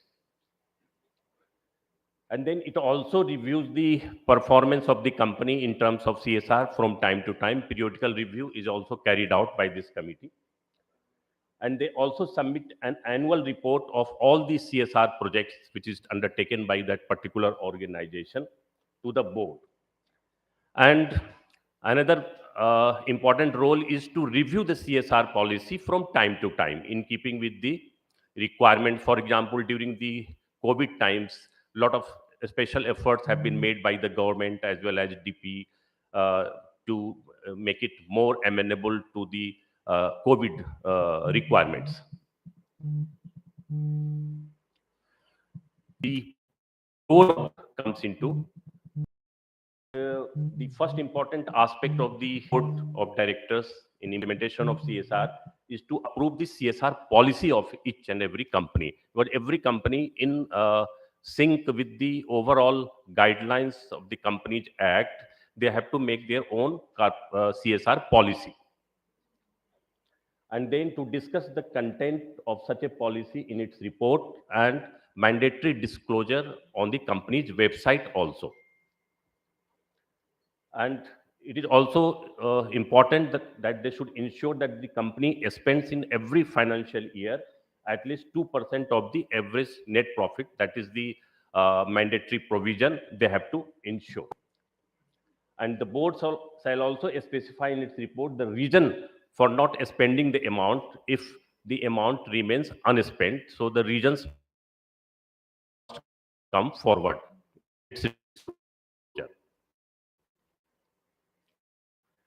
Now, these are some of the FAQs on CSR, which has been recently issued by, over a period of time, last 2-3 years, have been issued by Ministry of Corporate Affairs. That is also very, very interesting, and that can also clarify a lot of doubts. A general question is asked, what is the role of the government in all these framework of CSR? So it's clear that government has no direct role as such. They have laid down the policy under the purview of Companies Act, and it's mostly board driven policy. Board has to basically ensure its implementation in its all fairness. And what are the mechanisms for monitoring the CSR process? So as I have been emphasizing, basically board has a very seminal role to play in its implementation. And the CSR architecture is disclosure based. and all CSR mandated companies are required to file details of CSR activities they have been undertaking, closing the financial statement, etc. In the previous session, some question was asked that whether we can spend some money on the workers who pack the sanitary pad, and where it can be added as an administrative expense or in the overall CSR expenditure. So this is the clarification issued by Ministry of Corporate Affairs, that administrative overheads are the expenses incurred by company for general administration and management. However, expenses which are directly incurred for carrying out or designing and implementation or even monitoring as well as evaluation part of the CSR project, so that will be covered under administrative expenses. However, it will not include items such as employee cost, utilities, office supply, legal expenses, etc. May be categorized as administrative overheads. However, salary of a school teacher or other staff for education related CSR project shall be covered under the education project cost. So that is the subtle distinction between these two parts. Are administrative overheads applicable only for expenses incurred by the company, or can they be applied to expenses incurred by the implementing agency as well? So it has been clarified that administrative overheads mean the expenses incurred by company in general management and administration part of the CSR. Therefore, all the expenses incurred by implementing agencies also for those CSR projects shall not amount to administrative overheads and cannot be claimed by the company. Whether it is mandatory for companies to carry out CSR in their local areas, because a number of companies, number of corporates have their CSR policies which lays emphasis on carrying out CSR projects in their local areas, in the catchment area. The main reason behind that they have a better control and monitoring possible in such cases. However, the government guidelines is clear that it is only the desirable part. However, any company keeping in view the larger national interest can go beyond their local area or catchment area also, and the pan-India project can also be taken up. And another important aspect is the ongoing projects, because the fund can lapse, or whether it can be required to be deposited in a separate bank account, etc. So ongoing project has been defined by the Companies Act very clearly. Any multi-year, once a project is sanctioned by the board, the commencement date must be very clear, and any probable date by which the project is likely to be finished. So this time span can be treated as an ongoing project, and it is considered that excluding the date of commencement, it can go up to 3 years. So the intent is to include a project which has been identifiable commencement, as I said, and completion date. And after the completion of any ongoing project, the board of company is free to design any other project related to operation and maintenance on case-to-case basis. Next FAQ is what action need to be taken if a company spends less than the amount required to be spent under CSR obligation in a particular year. So in the slide it is given that action required is you can transfer such unspent amount to a separate bank account of the company, because for that purpose every organization has to maintain a separate bank account, and which is called as unspent CSR amount. And the timeline is within 30 days from the end of the financial year. It has to be ongoing project and other than ongoing project. There are some of the regulatory framework we all are aware, and we have covered in the first session also. And these are the board's perspective to lay down the CSR policy, then annual action plan also, now one of the responsibilities, then ongoing project they have to monitor and transfer of funds, and if there is a creation of capital assets, then also need to be taken into account. So finally, what the next course of action by the board? So to amend CSR policy as per recommendation of the CSR committee when it is required, that is the responsibility of the board, and to calculate the minimum CSR spending to be done for every financial year, considering the current CSR activities. And then if there is any such ongoing project, then opening of a unspent CSR project, then transfer has to be monitored by the board, that it should be done within 6 months of the end of the financial year. And also to check the type of implementing agency through which the CSR projects are going to be implemented. And as the implementing agency shall be required to be registered now with the Ministry of Corporate Affairs, the rule has come into work from 1st of April 2021. The board take action and intimate the existing implementing agency and ensure its and then visit its budget for the financial year in keeping with the requirement in the ongoing projects. And to check if there is any saving or profit arising out of CSR expenditure, which is going CSR amount that has taken to the board, and resolution need to be passed of the company. Now, these are some of the challenges boards and security products for the country. So during the last 6 years, we have experienced certain challenges, and the challenges basically relate to the whole nation. One is that there is a lot of imbalance. Roughly, was done by the all corporate private sector company. And if we see the state-wise utilization fund, then Maharashtra, Karnataka has been done in these states.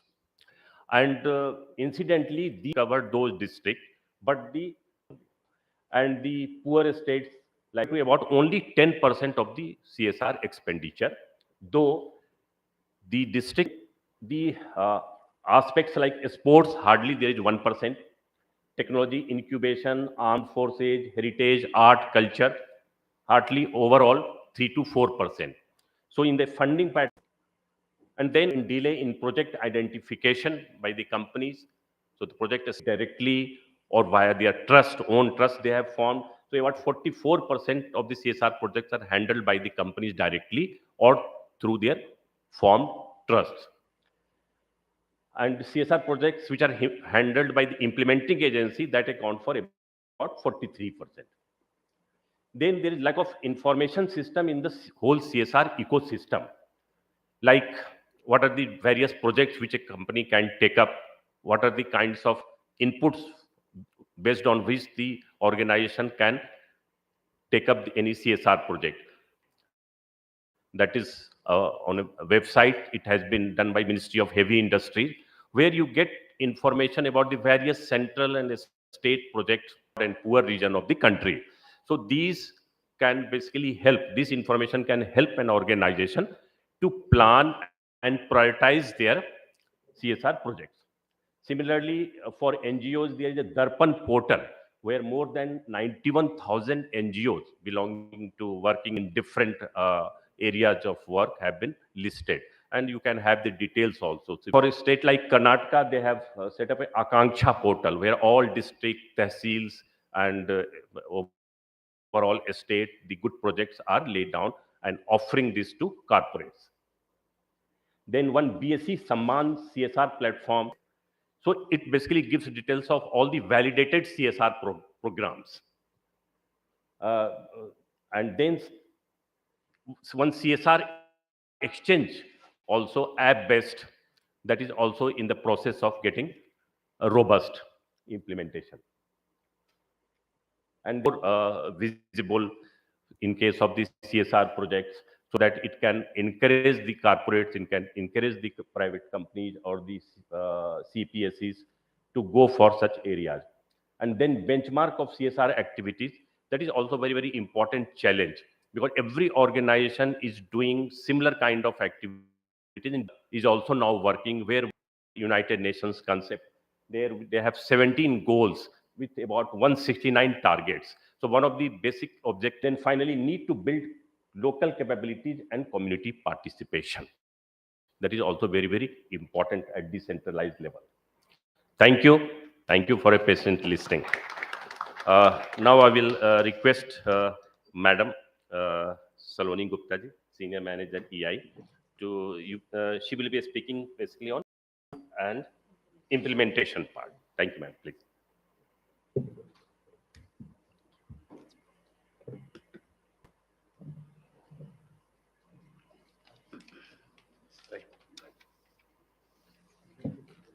Thank you, everyone. Um, I really feel opportune to present myself and my organization on this platform. We have been speaking a lot about responsibility, CSR, since the morning. And I feel that we need to have some strategic goal assigned to whatever we do, whatever we implement, and how we realize our goals. I would like to start with few examples because at EY we help multiple corporates and foundations in mitigating the challenges they are facing in implementation, and also help design a impactful program. Recently, we were working with an organization the organization was supporting a village and they installed a water RO plant. They were providing water facility at a subsidized rate. And they started this program 3-4 years back. But in the years, their competes came up and they were providing water facility for free of cost. Now, their brand image and their intent both are at question. There's another program which is being launched by another corporate, and they started their program during COVID times, which was a testing period for all of us. They started an isolation center. They had a vision for it, so they converted it to a OPD facility, and now they have a plan to convert it to a full-time health facility or maybe a hospital going forward. This program has earned name to them. The local community is respecting them for their initiative, and they are getting the loyalty. Also, of course, the satisfaction which they are achieving after doing so much for the community is the ancillary or maybe the main benefit which they are reaping. Both the organization are big knowns in the industry, but one, because the first one didn't plan it in the right manner, didn't have the right strategy around it. They didn't think of the outcomes and the impact, and they are landing up in a trouble. The other organization who thought through, who planned it well, and they are implementing an effective program. With this, I would say that CSR is not just a compliance, but it'll play a catalytic role in our society for our environment, social causes, and for the upliftment. I would also like to highlight that, as Sir also mentioned, post 2014, private sector has spent a lot in the CSR space, and we have spent more than 100% till now. Now, with the amendments, with the changes, with the perception, what has changed?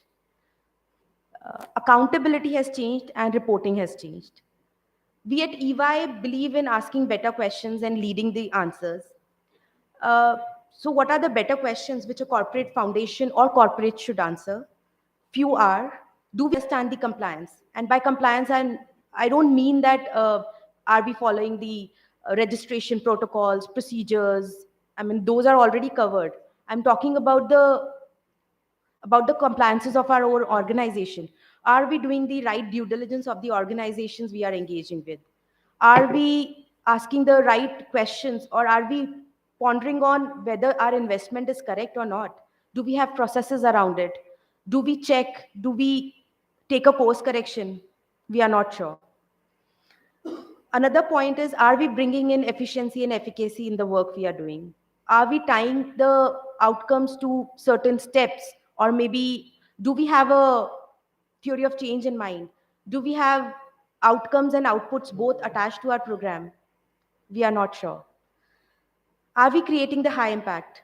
And I don't mean that impact is related to numbers, but it's also related to how we address to our society and their needs. Last but not the least, are we sure about the internal controls? Do we have right risk management strategy in place? What about the organization who are not planning in a right manner? How will they take a course correction? Multiple impact assessments are being done. Do we have any learning curve attached to it? Are we telling our stakeholders, and I'm talking about all the stakeholders, community, employee, board, member of board, and everybody, are we telling them that these were our learnings and we are incorporating in such a manner? No, our reports never talk about it. We are all here to have a space where we can share our views. We can talk about what is right in terms of process, people, and programs. Capacity building and knowledge sharing is the need of the hour. We should do that, and there's no limit to it. We at EY, we help multiple organizations achieve their goals, achieve their strategic intent. And trust me, when we capture these success stories, they speak volume about the work being delivered. A picture with a big smile, the right emotion on the face says it all. I mean, we don't need any story to capture it. Um, with this, I would like to close my point of view on the planning and implementation. I would request that we are here to create the right shared value, and we should do that. Thank you so much.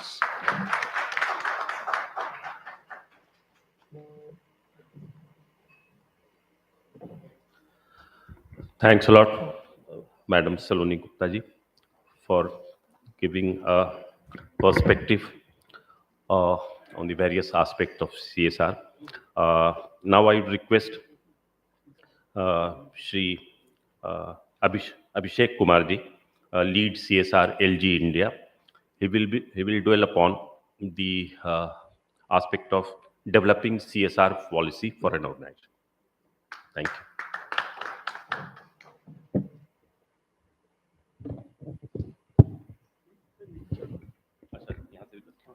Good afternoon.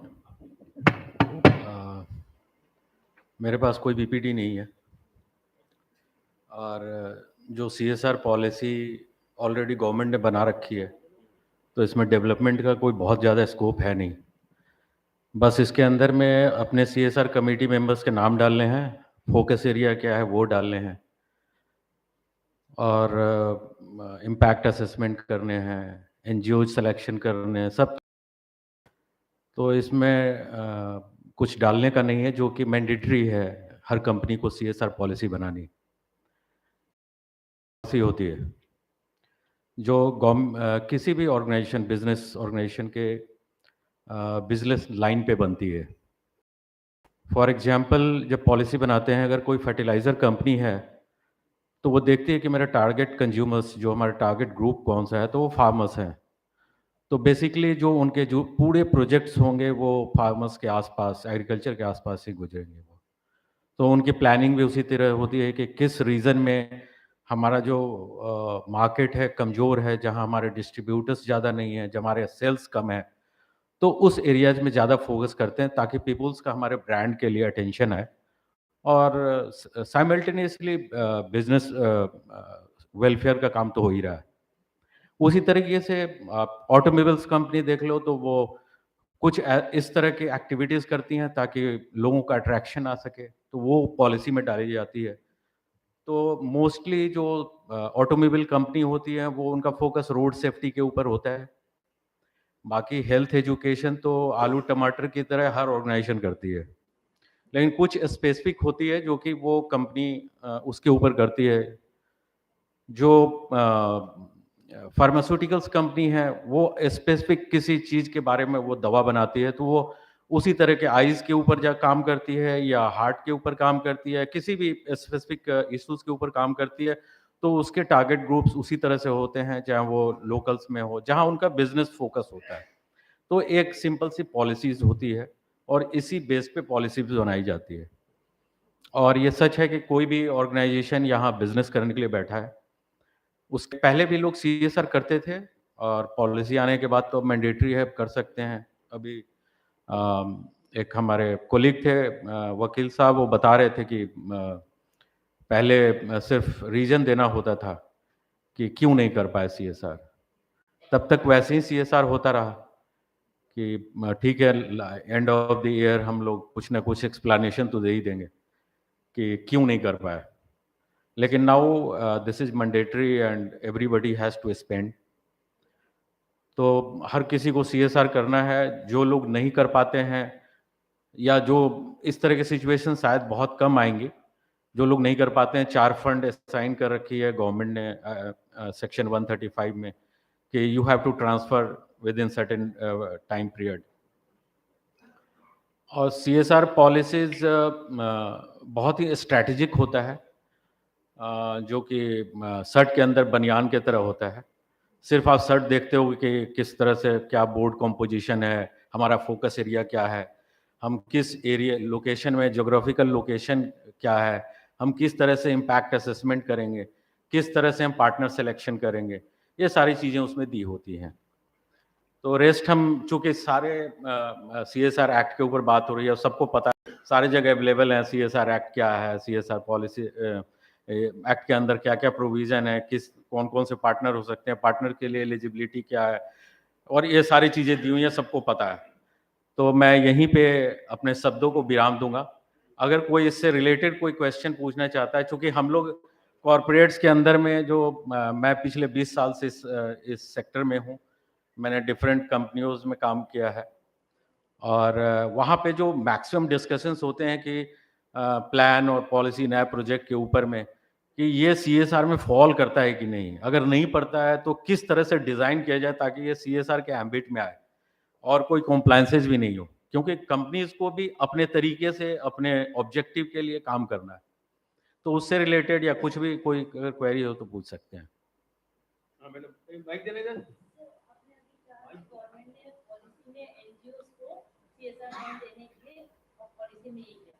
बहुत सारे company ऐसे हैं जो कि NGO को fund देने के लिए एग्री नहीं होते हैं, तो वो बोलते हैं हर एनजीओ मैंने सही है कि हम कैसा पता करेंगे। मेरे ही कंपनी का बात ले लीजिए, मैं सीएसआर की मेंबर हूँ, पर वो एनजीओ को नहीं सीएसआर फंड में नहीं देना चाहते हैं, तो उसके लिए हम कैसा आइडेंटिफाई करें कि वो एनजीओ सही है बोल के। सेमी गवर्नमेंट गवर्नमेंट उनको फंड देते हैं, बट एनजीओ को वो ये नहीं करते, उसमें कोई मिनिस्ट्री का लेटर या किसी वहाँ का डिस्ट्रिक्ट कलेक्टर का लेटर ये करते, तो हम कैसे फाइंड करेंगे कि वो एनजीओ पब्लिक सेक्टर में हो आप? मैं पावर फाइनेंस कॉर्पोरेशन में। हाँ, तो पब्लिक सेक्टर का ये पीएसयूज के जो डिजाइन होते हैं। हाँ। मेरा जो अनुभव है मैडम, हमारे यहाँ भी बोर्ड में इस तरह की इशू आए थे कि हम कैसे जाने कि कौन सा एनजीओ है रिलायबल या क्रेडिबल वो है कि नहीं।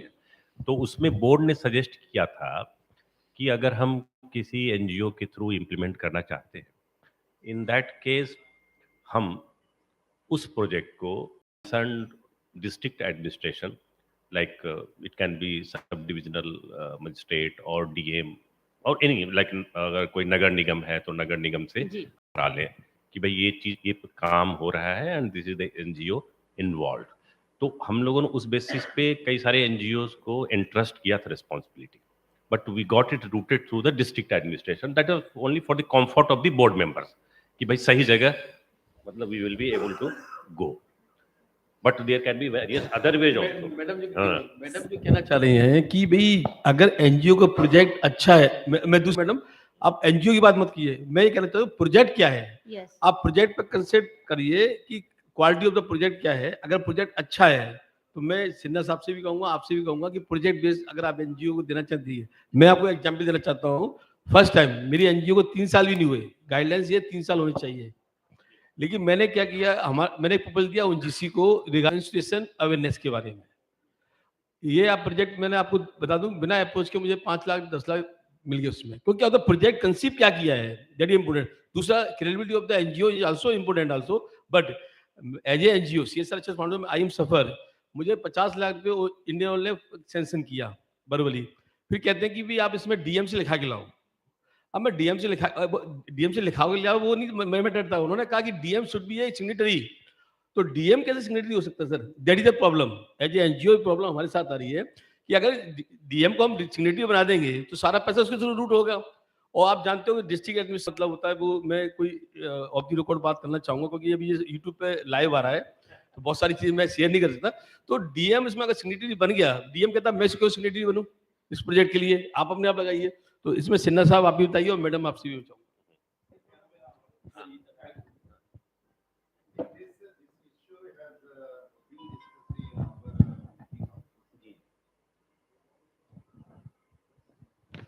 the guidelines are very clear. The track record of performance for last 3 years must be satisfactory of NGO or any entity. That is a primary condition, and no government involvement in core selection, implementation, or monitoring is required. Government comes where reporting is expected. Only reporting aspect, you see, is to be taken for consideration. And we cannot suspect all NGOs. Otherwise, why NGO has been included into the act? That is a question. Yeah.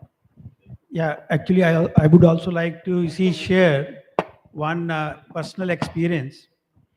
You see, the section requires that CSR expenditure has to be spent and local area has to be given preference. So that is in the section itself. Section 135 says so. But now practically what is happening, that suppose a company has a plant somewhere in the remote area, and now the local authorities of that area are now virtually taking that as if all the CSR expenditure which the company is required to spend has to be spent as per their wishes. This is practically what is happening. So on paper, they will not say that our approval is required, but technically they are coming to the company. I am such and such officer of this. I am in charge of this entire area. And these are the areas where you have to spend this amount. So I would say that this entire CSR concept has, to a very large extent, has been hijacked so far as public sector companies are concerned. यहाँ CSR के ऊपर काफ़ी pressure रहता है, ऊपर top, चाहे वो top of India का चाहे प्रधान हो, हर लोग इन्फ्लुएंस करते हैं। अब सर जो बता रहे हैं बिल्कुल प्रैक्टिकल चीज़ है, और ये ऑलमोस्ट सारी इंडस्ट्रीज इसको फेस करती है। खासकर जो लोकल अथॉरिटीज़ होती हैं, पोल्यूशन कंट्रोल बोर्ड हुआ, डीएम ऑफिस हुआ, कोई कंस्ट्रक्शन अथॉरिटी हुआ, या एसडीओ अथॉरिटीज़ हुए। हालांकि वैसा हो नहीं पाता है, बट वो पूरे साल ये ट्राई करते रहते हैं, कभी वो छापा मारेंगे, कभी नोटिस भेजेंगे, कभी कुछ करेंगे। तो ये सब ये प्रेशर चलता रहता है, बट समहाउ।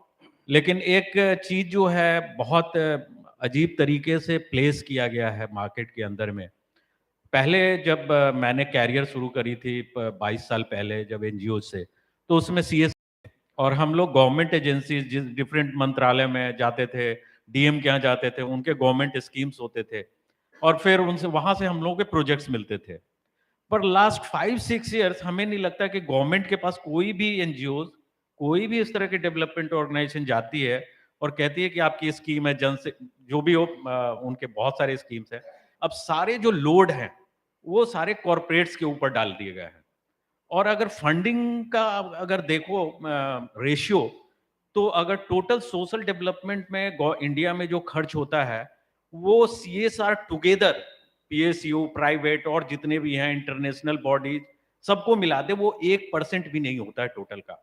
लेकिन 99% का जो लोड है वो सीएसआर के ऊपर में है। हर किसी को लगता है कि सारा डेवलपमेंट, चाहे वो मंत्रालय में बैठा मंत्री हो, चाहे उससे ऊपर कोई बैठा हो, या चाहे प्रधान हो, उसको लगता है कि हर समस्या का समाधान सीएसआर और सीएसआर फंड से हो सकता है। ये थोड़ा कंफ्यूजन है। Thank you. Now, since the time is running, so I would request now Shri Anil Sharma Sahab, former Director, UCO Bank, for dwelling upon the financial reporting pertaining to CSR activities, as well as disclosure of CSR expenses in the board report. Let us all get benefited by his vast experience of public life. Thank you. Thank you very much, sir.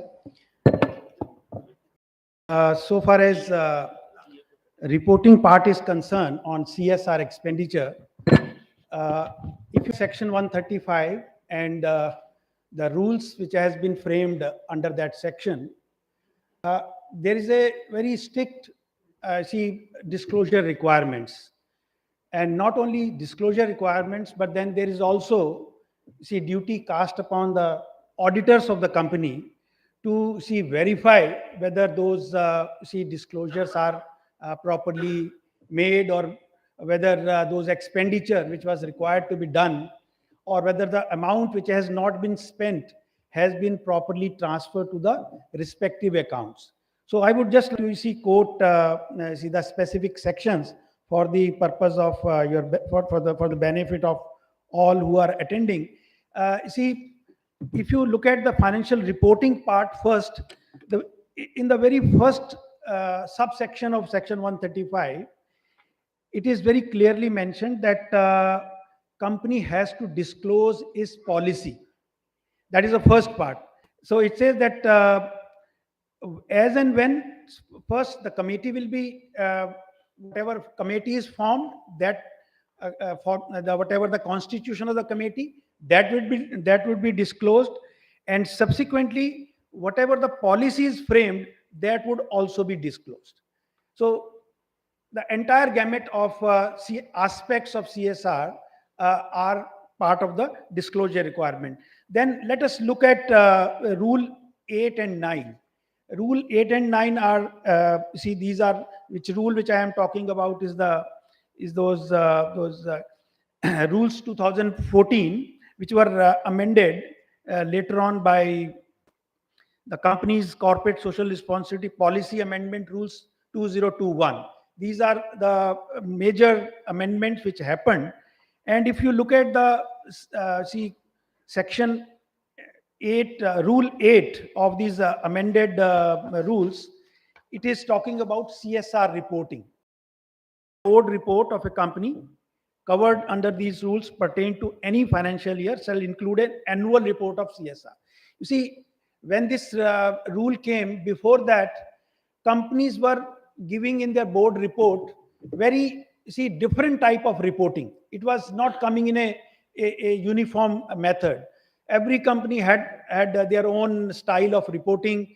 They were just trying to conceal if they have not spent properly, or whatever. I mean, there was no standard format.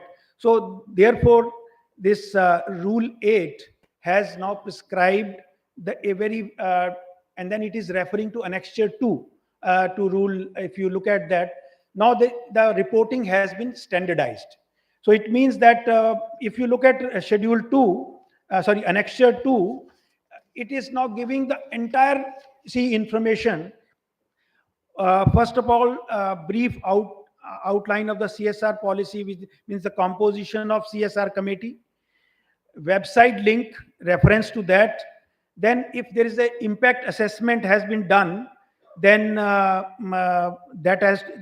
report is also to be attached to this reporting format. And then the complete picture of how much amount was required to be spent, how much has been spent, and if it was an ongoing project, how much has been carried forward. And as you know that now the facility is there that if a company has spent more amount than it was required to be spent in a particular year, then that can be carried forward also, and can be set off against the expenditure requirement of the next year. So that information is also now required to be given in this particular report. So I'm just referring you this report. So report has now virtually formalized the reporting pattern. Now second reporting requirement is coming through the amendment in the schedule 3 to the Companies Act.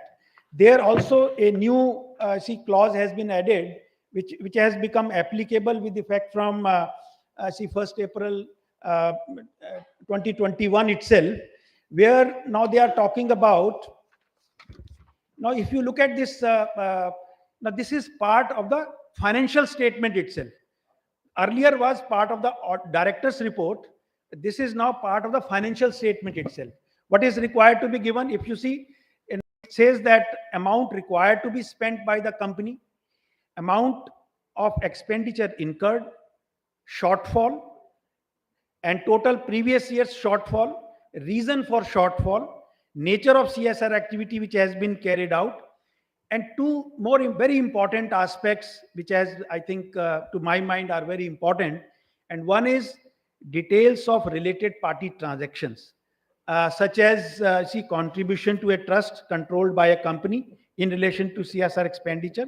As see now, since one of the mode of incurring CSR expenditure is that company or group of companies can set up their own as a foundation or trust or society and incur expenditure through that.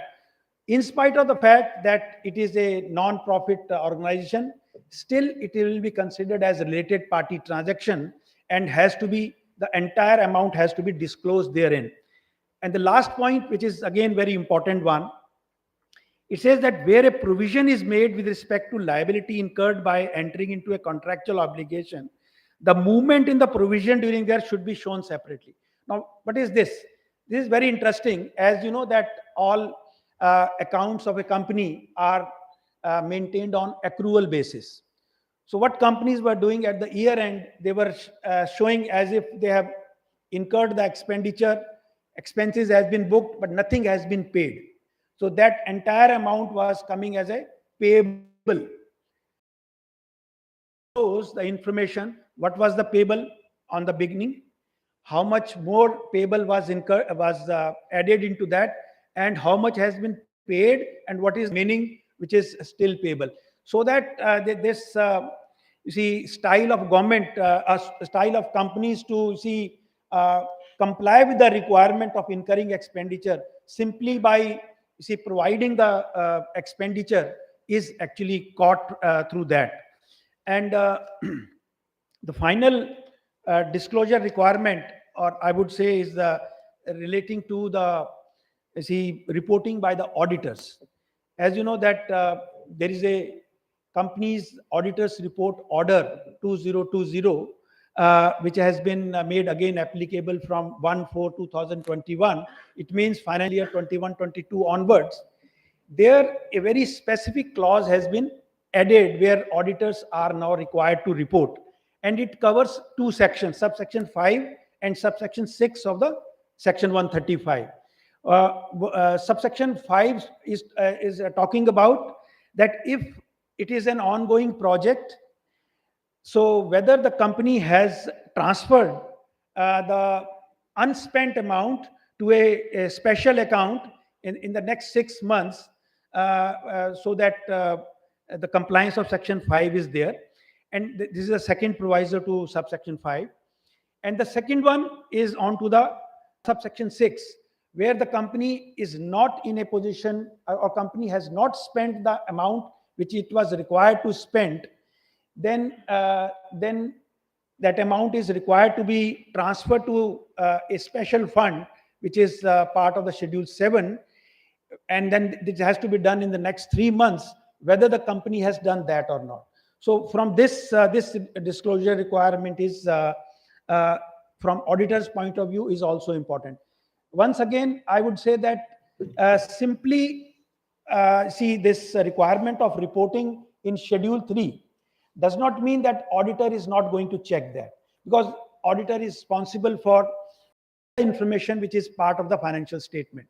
So when you look at this information in Schedule 3, where it says that what was the amount required to be spent, it means auditor has to go into the detail how much amount was there. So all those previous year's profits and 2% of that and all that. And then amount of expenditure incurred. I think I would just like to bring to your notice one very important amendment which came into this rules, and that was talking about the CSR expenditure itself. What is CSR activities? The rule has defined this now.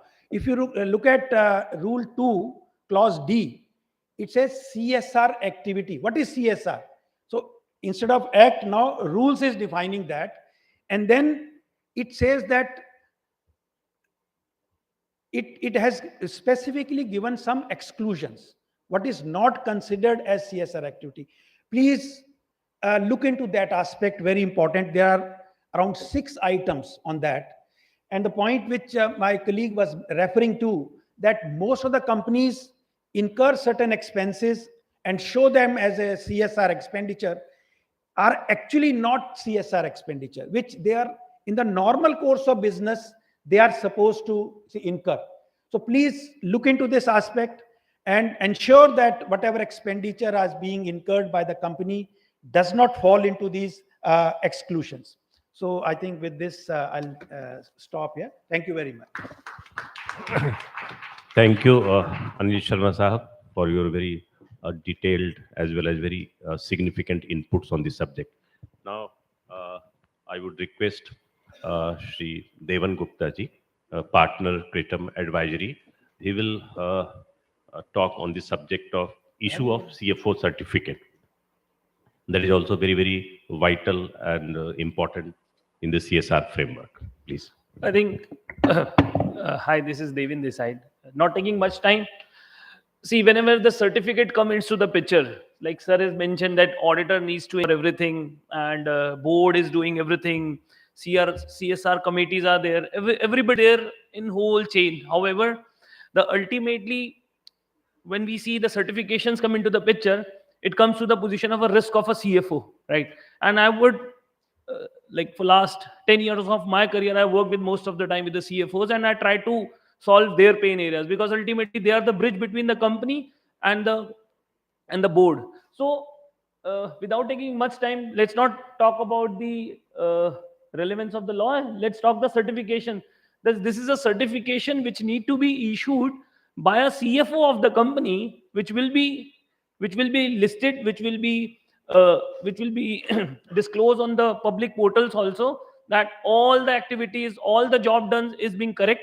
Whatever the provisioning has been followed, whatever the key speakers has told you about all the changes in the laws, what is the contribution you need to do, what is the board is taking the decision, all is being true, compliant, because certification does not mean true and fair view. Auditor तो 2 minute के लिए बोल देगा मैंने सारे खर्चे नहीं देखे, 2 खर्चे देखे या 4 खर्चे देखे, लेकिन CFO को कैसे आप solve out करोगे? So my pain area means my CFO pain area. So we ensure that whosoever is a KMP or CFO is signing this certificate, he should be issuing this amount, that what is the, again, budgeted amount actually spent, and amount which is need to be transferred to the next year, or whether all those percentages which is defined in the law is being followed or not.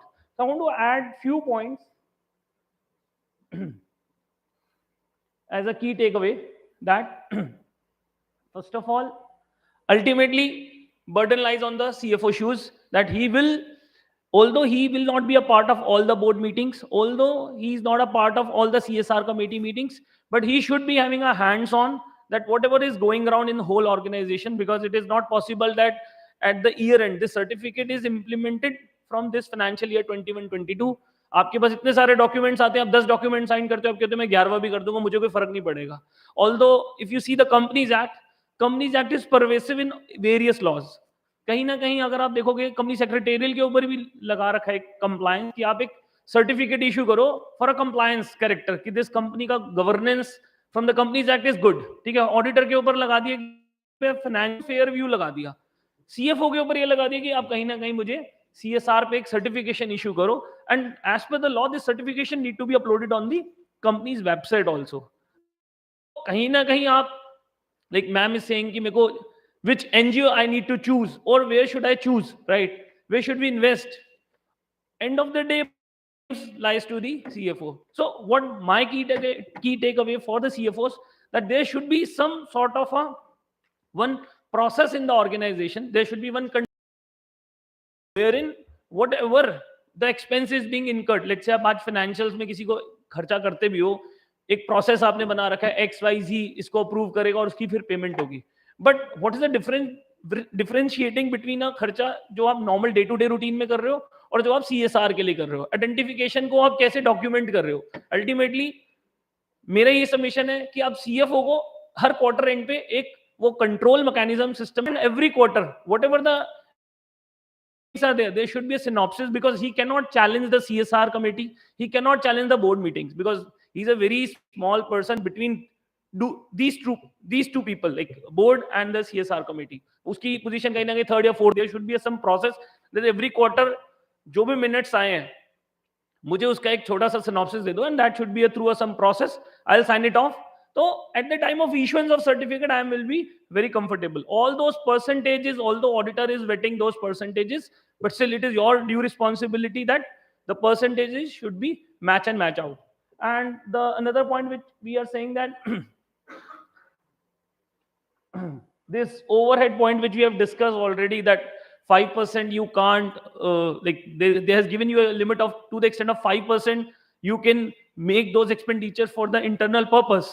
So it does not look like कि ठीक है जी 5 हुआ नहीं तो अपनी जो company के existing खर्चे, because end of the day CFOs give these kinds of ideas to the company कि ठीक है ये वाली एम्प्लॉय के मैं मैन आवर्स यहाँ ट्रांसफर दिखा देता हूँ कि इसने सीएसआर एक्टिविटी में काम किया।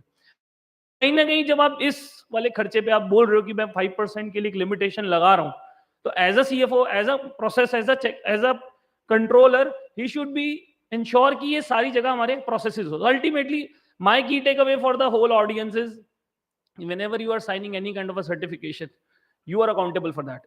आज बैलेंस शीट पे ऑडिटर साइन करता है तो पकड़ते किसको? ऑडिटर्स को ना ultimately. So that is a point which we want to highlight. And last thing we have mention that in fact in companies act, अगर आप देखोगे कहीं ना कहीं बोर्ड से उस पर कमेंट ले लो कि बोर्ड क्या कहता है। सेम वे जब आप सीएसआर कमेटी का या सीएसआर का पूरा फंड यूटिलाइजेशन देते हो तो आप डायरेक्टर रिपोर्ट में उसका डिस्क्लोजर देते हो। But as a CFO, although your certification is a part of the financial statements, तो व्हाट वी वांट कि जो बोर्ड रिपोर्ट में भी जा रहा है you should also validate that thing also, rather than कि ठीक है मैंने एक सर्टिफिकेट दे दिया और खत्म हो गया मेरा काम। सो that is from my side. Anybody question? I would like to, and one last important thing which I have learned from my startup career, because I work with a lot of startups. तो हमने startup में एक बड़ी अच्छी चीज सिखाई गई है कि फंडिंग भी उसी को मिलेगी जो सीएसआर कर रहा होगा। आने वाला वर्ल्ड अब यही है कि जो कंपनी सीएसआर में इन्वॉल्व है, इसका दूसरा वर्जन हम लाने वाला नाम, इसे हम ईएसजी बोलेंगे। ऑल्दो सेबी ने मैंडेट कर दिया है फॉर ऑल लिस्टेड कंपनी कि आप ईएसजी की तरफ जाओ, right? And important thing in this arena which is coming around in the ESG space or CSR space is communication. कि आप communicate कैसे कर रहे हो? That is what they want, and that is the reason disclosure in the director reports are required कि भी company ने ये projects entertain किए and in projects के ये advantage हुए। So in India, like we people are being not given an opportunity कि हम किसी चीज को communicate कैसे करें, वो हमें कभी सिखाया नहीं गया। And this is what every law nowadays required कि whatever you do that need to be communicated to the society कि मैंने देखो ये मैंने काम किया, but this is documented and it can be easily proven. And when you are selecting any organization or any NGO, that can also be a basis कि देखो as an NGO, like sir is doing such a wonderful job with this CSR activity, but it is proven that these events are happening, he is doing a lot of stuff for this. So this is a one way to establish yourself also that, see, I'm not making this money for my purpose, although I'm an NGO or although I'm in any small organization. So that is what I want to add in here.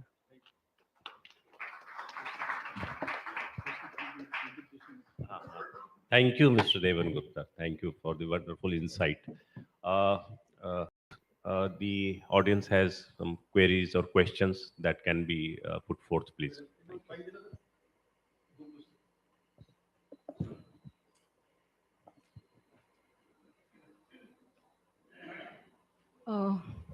Good afternoon, everyone. My name is Sheetal. I represent Bhaurao Devra Seva Nyas. It's an organization which was founded in 1993. We have a project called as Samarth Bharat, which is around 2 years old. In your organizations, Sinha sir and Abhishek ji and Sonali ji, I have put in my project from Samarth Bharat side, which is doing skill development programs only for last 2 years, whereas my NGO is a very old organization which has FCRA, ATG, 12A. But you guys are saying that because I have worked in education projects before that and you've not worked in skill development projects, therefore we cannot give you money in skill development.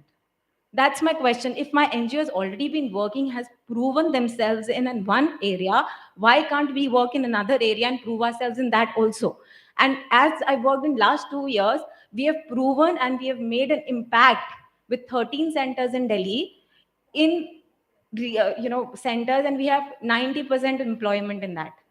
And still we are not getting CSR funds from anywhere because it's not 3 years.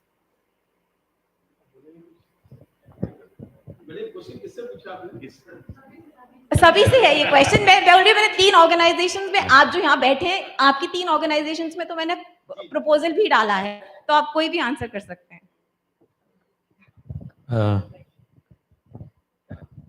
और किसी भी company के पास अगर कोई project करना होता है तो उसके पास एक ही सिलेक्ट करने के लिए ऑप्शन होता है, और उस सेक्टर में कई सारे, जैसे आपने इंटरेस्ट दिखाया और कई सारे एनजीओज ने इंटरेस्ट दिखाए हैं, और शायद मैं अगर ठीक समझाऊं तो आपका क्वेरी है कि आप स्किल डेवलपमेंट में कर रहे हो, अगर कोई एजुकेशन का प्रोग्राम आता है तो मुझे क्यों नहीं कंसिडर किया जाता है? स्किल डेवलपमेंट में क्यों नहीं दिया जा रहा, एजुकेशन में तो मेरे को मिल रहा है। Otherwise they have to very good. हाँ, मेरे ख्याल से मैडम मैं आपको एक सजेस्ट करूंगा कि आप इसको प्रोजेक्ट को 5 लाख तक का डालिए, 4-5 लाख तक का वो हो जाएगा। क्योंकि कारण क्या होता है, कभी प्रोजेक्ट का साइज बड़ा है, ठीक है नहीं, तो आपका प्रोजेक्ट साइज 2 करोड़ रुपए का, तो 2 करोड़ की रिस्क कोई आदमी लेगा नहीं इमीडिएटली कि you are new in the, मतलब दिस माय सजेशन।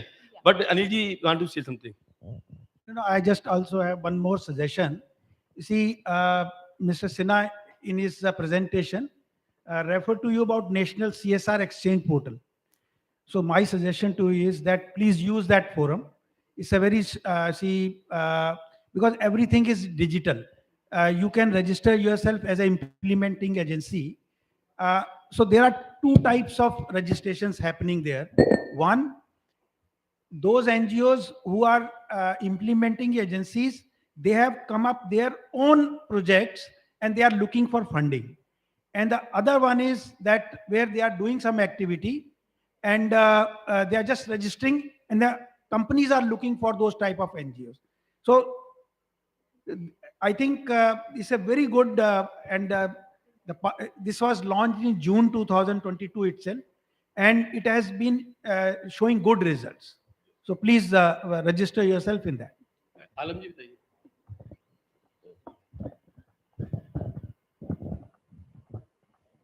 का फाउंडर ट्रस्टी हूँ और मैं झारखंड से, specially aspirational district West Singhbhum से हूँ, जो जमशेदपुर टाटा नगर के पास है, करीब 100 किलोमीटर दूर। और मेरा ये सवाल है सिन्हा सर से। सिन्हा सर ने कहा जैसे कि सबसे ज़्यादा CSR इम्प्लीमेंटेशन जो है महाराष्ट्र और कर्नाटक और झारखंड में बिल्कुल ना के बराबर होता है, और इनफैक्ट ये भी कहा जा सकता है सबसे ज़्यादा रिसोर्सेज झारखंड में ही है और सबसे ज़्यादा गरीबी भी वही है। तो सर ये जो गैप है, इस गैप को रिमूव कैसे किया जा सकता है? देखिए, मैंने बताया था इंसिडेंटली मैं भी आपके रीजन से हूँ, मैं धनबाद से हूँ, तो I can understand your pain also. देखिए, सरकार ने बहुत अच्छा सोचा है एस्पिरेशनल डिस्ट्रिक्ट का कंसेप्ट, और हमने बताया कि अगर झारखंड, बिहार और कुछ बैकवर्ड जो स्टेट हैं उनका 55% करीब करीब उनका कवर करता है, बट CSR एक्सपेंडिचर सब मिला जुला के देखें तो हार्डली 10%। यही मेन कॉज ऑफ वरी है। अब इसको गैप को कम करने के लिए एक तो ये है कि जो लोकलाइज्ड CSR का कंसेप्ट है ना, उससे थोड़ा बाहर निकलना पड़ेगा। ये सिर्फ एडवाइजरी इन नेचर है। कोई भी company depending on the kind of project and requirement अपने एरिया से बाहर जा सकता है, दैट इज वेरी क्लियर। वो मिनिस्ट्री ऑफ कॉर्पोरेट अफेयर्स ने भी उसको एक्सप्लेन किया। नंबर 2, जो अभी नए जैसे वो नेशनल CSR एक्सचेंज, उसके अलावा invest grid, all those thing, ये सब जो नई नई चीजें आ रही हैं, वो that can also help to reduce the inequalities, क्योंकि धीरे धीरे सरकार की तरफ से एंड इन जनरल जो इंटेलिजेंसिया की तरफ से ध्यान आकृष्ट होगा कि ये बहुत बड़ा रीजनल इम्बैलेंस है।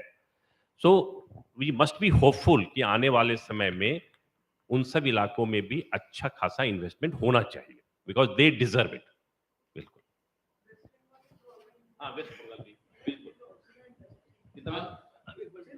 जीरो बात है। वेस्ट बंगाल में वेस्ट बंगाल में इस फोरम पे मतलब नहीं कुछ बोलना चाहूंगा ज्यादा। Myself working under Ministry of Steel. So Durgapur is the place where we are the best buyers of Ministry of Steel, but no investment yet, CSR investment at West Bengal till date.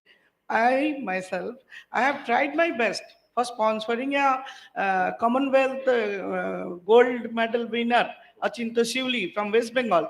I couldn't do it because it is from West Bengal. This discrepancy has to be removed.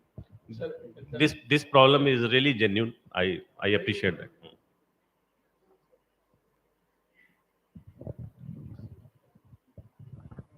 मैं घनश्याम सिंह पटेल राष्ट्रीय इस्पात निगम limited में independent director हूं। संयोग से मैं CSR की जो कमेटी है उसका सब कमेटी का चेयरमैन भी हूं। तो सुनने और समझने और पूर्व के सीएसआर के कामों की जो पत्रावलियां है उसको देखने के बाद एक विषय मेरे समझ में आया है, मैं आपको शेयर करता हूं, जो लोग यहां हैं उन सबको शेयर करता हूं। कंपनियां इस विषय को लेके परंपरागत हो गई है कि हम जहां स्थित हैं उसके आसपास ही हमको सीएसआर फंड को खर्च करना है। हम इससे सहमत भी हैं, करना भी चाहिए, क्योंकि रिमोट एरिया में कंपनियां लगती है, पर कुछ जन सामान्य से भी बातचीत करने के कारण, ऐसे कार्यक्रमों में जाने के कारण जो जानकारी मिली है, निश्चित उद्देश्य के तहत वो काम नहीं हो पा रहे। जैसे मैं अभी सुन रहा था कि कुछ फंड्स को देख रहे हैं और कुछ प्रोजेक्ट को देख रहे हैं। कंपनी प्रोजेक्ट देख रही है, हम फंड देख रहे हैं कि हमें कहां से 5 लाख 10 लाख मिलेगा। एक परामर्श आपके तरफ से भी जानी चाहिए और इधर से भी जानी चाहिए। जो दीर्घकालिक प्रोजेक्ट कंपनियों ने सीएसआर फंड के तहत लिया, माना कि किसी बहुत कमजोर और अव्यवस्थित गांव को व्यवस्थित करने का लिया, सामाजिक रूप से कटा है, कोई सुविधा नहीं है, तो परिणाम जनित होना चाहिए। यानी वो दीर्घकालिक प्रोजेक्ट अगर आ रहा है, पूर्णतया सिचुरेट हो जाना चाहिए कि फिर दोबारा उसमें हमको फंड करने न जाना पड़े। हम जाएं तो फिर सोशल एक्टिविटी को इम्प्रूव करने के लिए जाएं, वहां इनोवेशन के लिए जा सकते हैं, पर ऐसा मुझे देखने को नहीं मिला। जैसे हमारी कंपनी भी फंड करती है, मैंने पूछा आप कहाँ करते हैं, तो कुछ स्कूलों में मिड डे मील के लिए करते हैं, कुछ एक जो नगर निगम है वहां का कॉरपोरेशन, उसका और इनका मिला के कोई रास्ता मिल गया उसके लिए करते हैं, तो वो एक आध मिलता है। मेरा कहना है कि रिजल्ट ओरिएंटेड वर्किंग के तरफ सीएसआर फंड का यूटिलाइजेशन होना चाहिए, तभी शायद हम समर्थ भारत, आत्मनिर्भर भारत और ग्रामीण भारत को समृद्धशाली बनाने की कल्पना कर सकते हैं। एक्ट तो हमारा कहता है कि हमें 2% करना है, 500 करोड़ टर्नओवर से ऊपर के हैं तो आपको करना है, आप जितना भी करने की मिनिमम वो रिक्वायरमेंट है 2%। खर्च करने की कहीं पाबंदी नहीं कि आप 1000 करोड़ मत करिए, पर वो प्रोजेक्ट, अभी जैसे सीएफओ मैं सुन रहा था, तो सीएफओ जो मैं समझ रहा हूं कि वो प्रमाण पत्र तभी आ पाएगा जब फिजिकल वेरिफिकेशन और यूटिलाइजेशन के सर्टिफिकेट वो दोनों एक साथ टैली कर जाएंगे। और वो शायद अभी मेरी समझ है कि फंड्स अवेल करने की परंपरा में हम चल रहे हैं, फंड को एग्जीक्यूट करने की परंपरा में हम नहीं जा पा रहे, जो मैं समझ पा रहा हूं। इस पर थोड़ा सा क्लैरिफिकेशन। भाई साहब, आपने बहुत अच्छी बात कही। देखिए, जितने भी दीर्घकालीन सीएसआर प्रोजेक्ट चल रहे हैं और जिसमें 10 करोड़ से ज़्यादा का जिसमें एक्सपेंडिचर है, उसमें अब रूल्स में ये कहा गया है कि करने से पहले आप उसका एक खाका खींचिए। जैसे आउटकम बजट हम बनाते हैं सरकार में, कि बताइए कि भाई इस कार्य को करने से आपको क्या फायदा होने वाला है। तो एक वो आपके पास बना, एक डॉक्यूमेंट बना, और उसमें आपको जब कन्विंस हुए कि मान लीजिए एक छोटे से एरिया में वहां पर कोई स्कूल नहीं है, तो एक स्कूल बनना, तो एक दीर्घकालीन 2-3 साल में बनना है उस प्रोजेक्ट को, वहां बना वो। तो उस पहले उसकी बनाने से पहले उसमें ये बनाना पड़ेगा आप कंपनी को कि इस दीर्घकालीन प्रोजेक्ट को करने से वहां क्या क्या फायदा होने वाला है। फिर उसके बाद जब ये काम हो जाएगा तो फिर उसको एक मैचिंग डॉक्यूमेंट और बनाना है कि क्या जो उन्होंने प्लान किया था वो अब हो पाया कि नहीं हो पाया। तो मुझे लगता है कि ये दोनों एक तरह से ये प्रावधान आने से ये रूल्स का पार्ट है, ये कंपनियों को करना पड़ेगा। तो जो आप एक प्रश्न उठा रहे हैं कि ऐसे प्रोजेक्ट और फिर दूसरी बात इसमें एक और जो है कि जो कैपिटल एक्सपेंस था को ही दिया जाएगा, उसी के हैंड में होगा।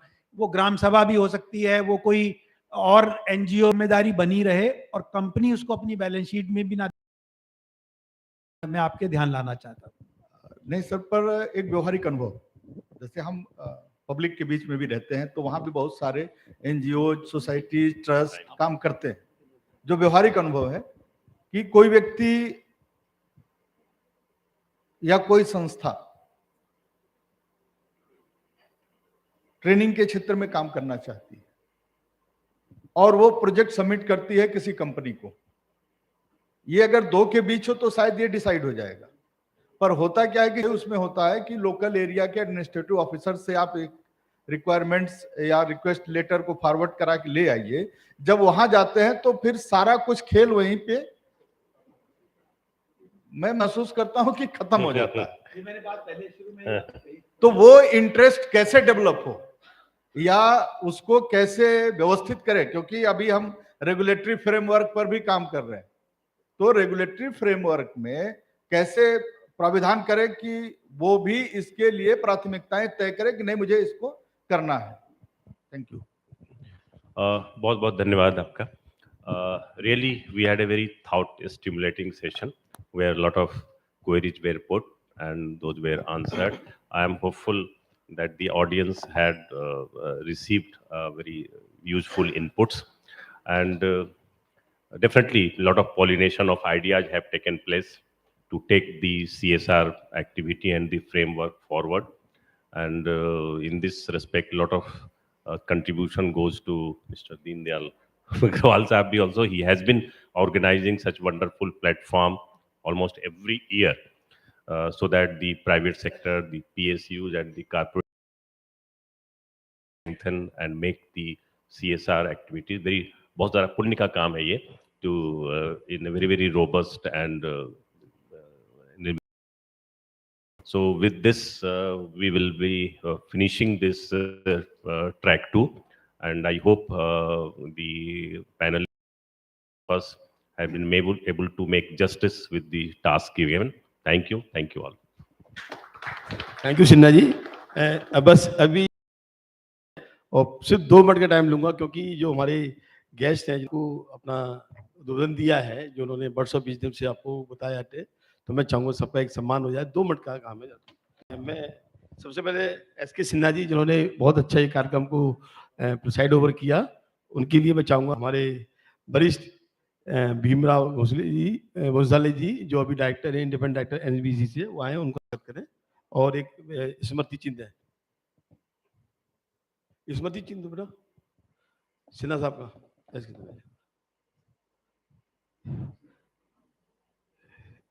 आइए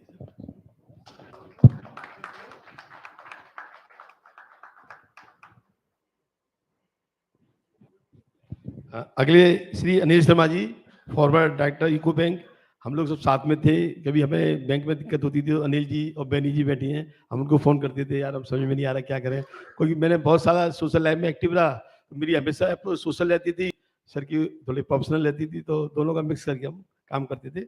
मैं अनिल शर्मा जी का बहुत बहुत आभार व्यक्त करता हूँ और बेनी जी का भी करता हूँ कि वो हमें मार्गदर्शन करती रहती हैं। उनके लिए मुनि किशन जी हैं, मुनि किशन जी बैठे होंगे क्या? संजय जी आ जाइए, संजय मेहता जी राइट से हैं, वो उनका एक मोमेंट। अनिल शर्मा जी का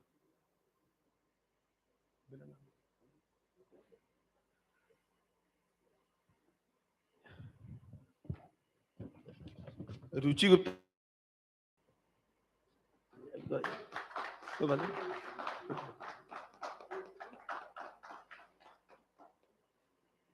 रुचि गुप्ता जी आप। सोनाली जी हैं, सोनाली जी का मोमेंट स्वागत करेंगे। स्वागत तो हमने पहले ही कर लिया था, लेकिन आप मोमेंट को देखिए, एक स्मृति चिन्ह देके इस यादगार को थोड़ा अच्छा।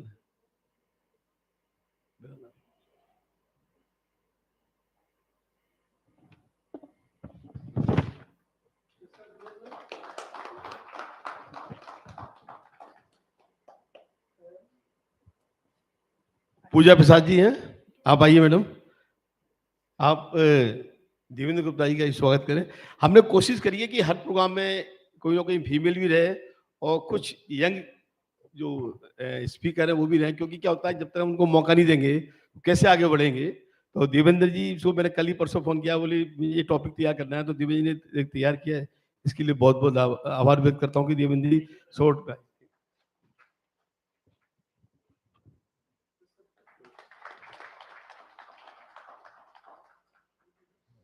हमारे अध्यक्ष बीपी मावर जी, मैं आपसे रिक्वेस्ट करूंगा कि आप आपसे CSR एलजी है, आप आइए, उनका मोमेंटो से स्वागत करें।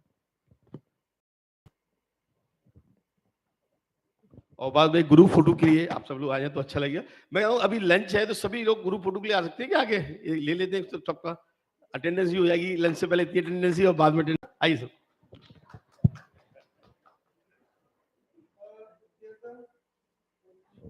चलो क्या है, लंच से पहले की अटेंडेंस ज्यादा होती है जब मैंने महसूस किया है, तो मैं चाहता हूँ एक सब ग्रुप फोटो हो जाए सभी का, और जो इंडिपेंडेंट डायरेक्टर है वो ऊपर आ जाए, ठीक है नहीं, और सीनियर भी जो है ऊपर आ सकते हैं, कोई ऐसे नहीं, सब हम आपस में एक दूसरे एडजस्ट करें जैसा भी है। आप सब लोग आइए, और सिन्हा साहब आप भी आइए, मैडम सभी लोग आइए।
लंच के लिए आप अवधि से और फिर अब आधे घंटे बाद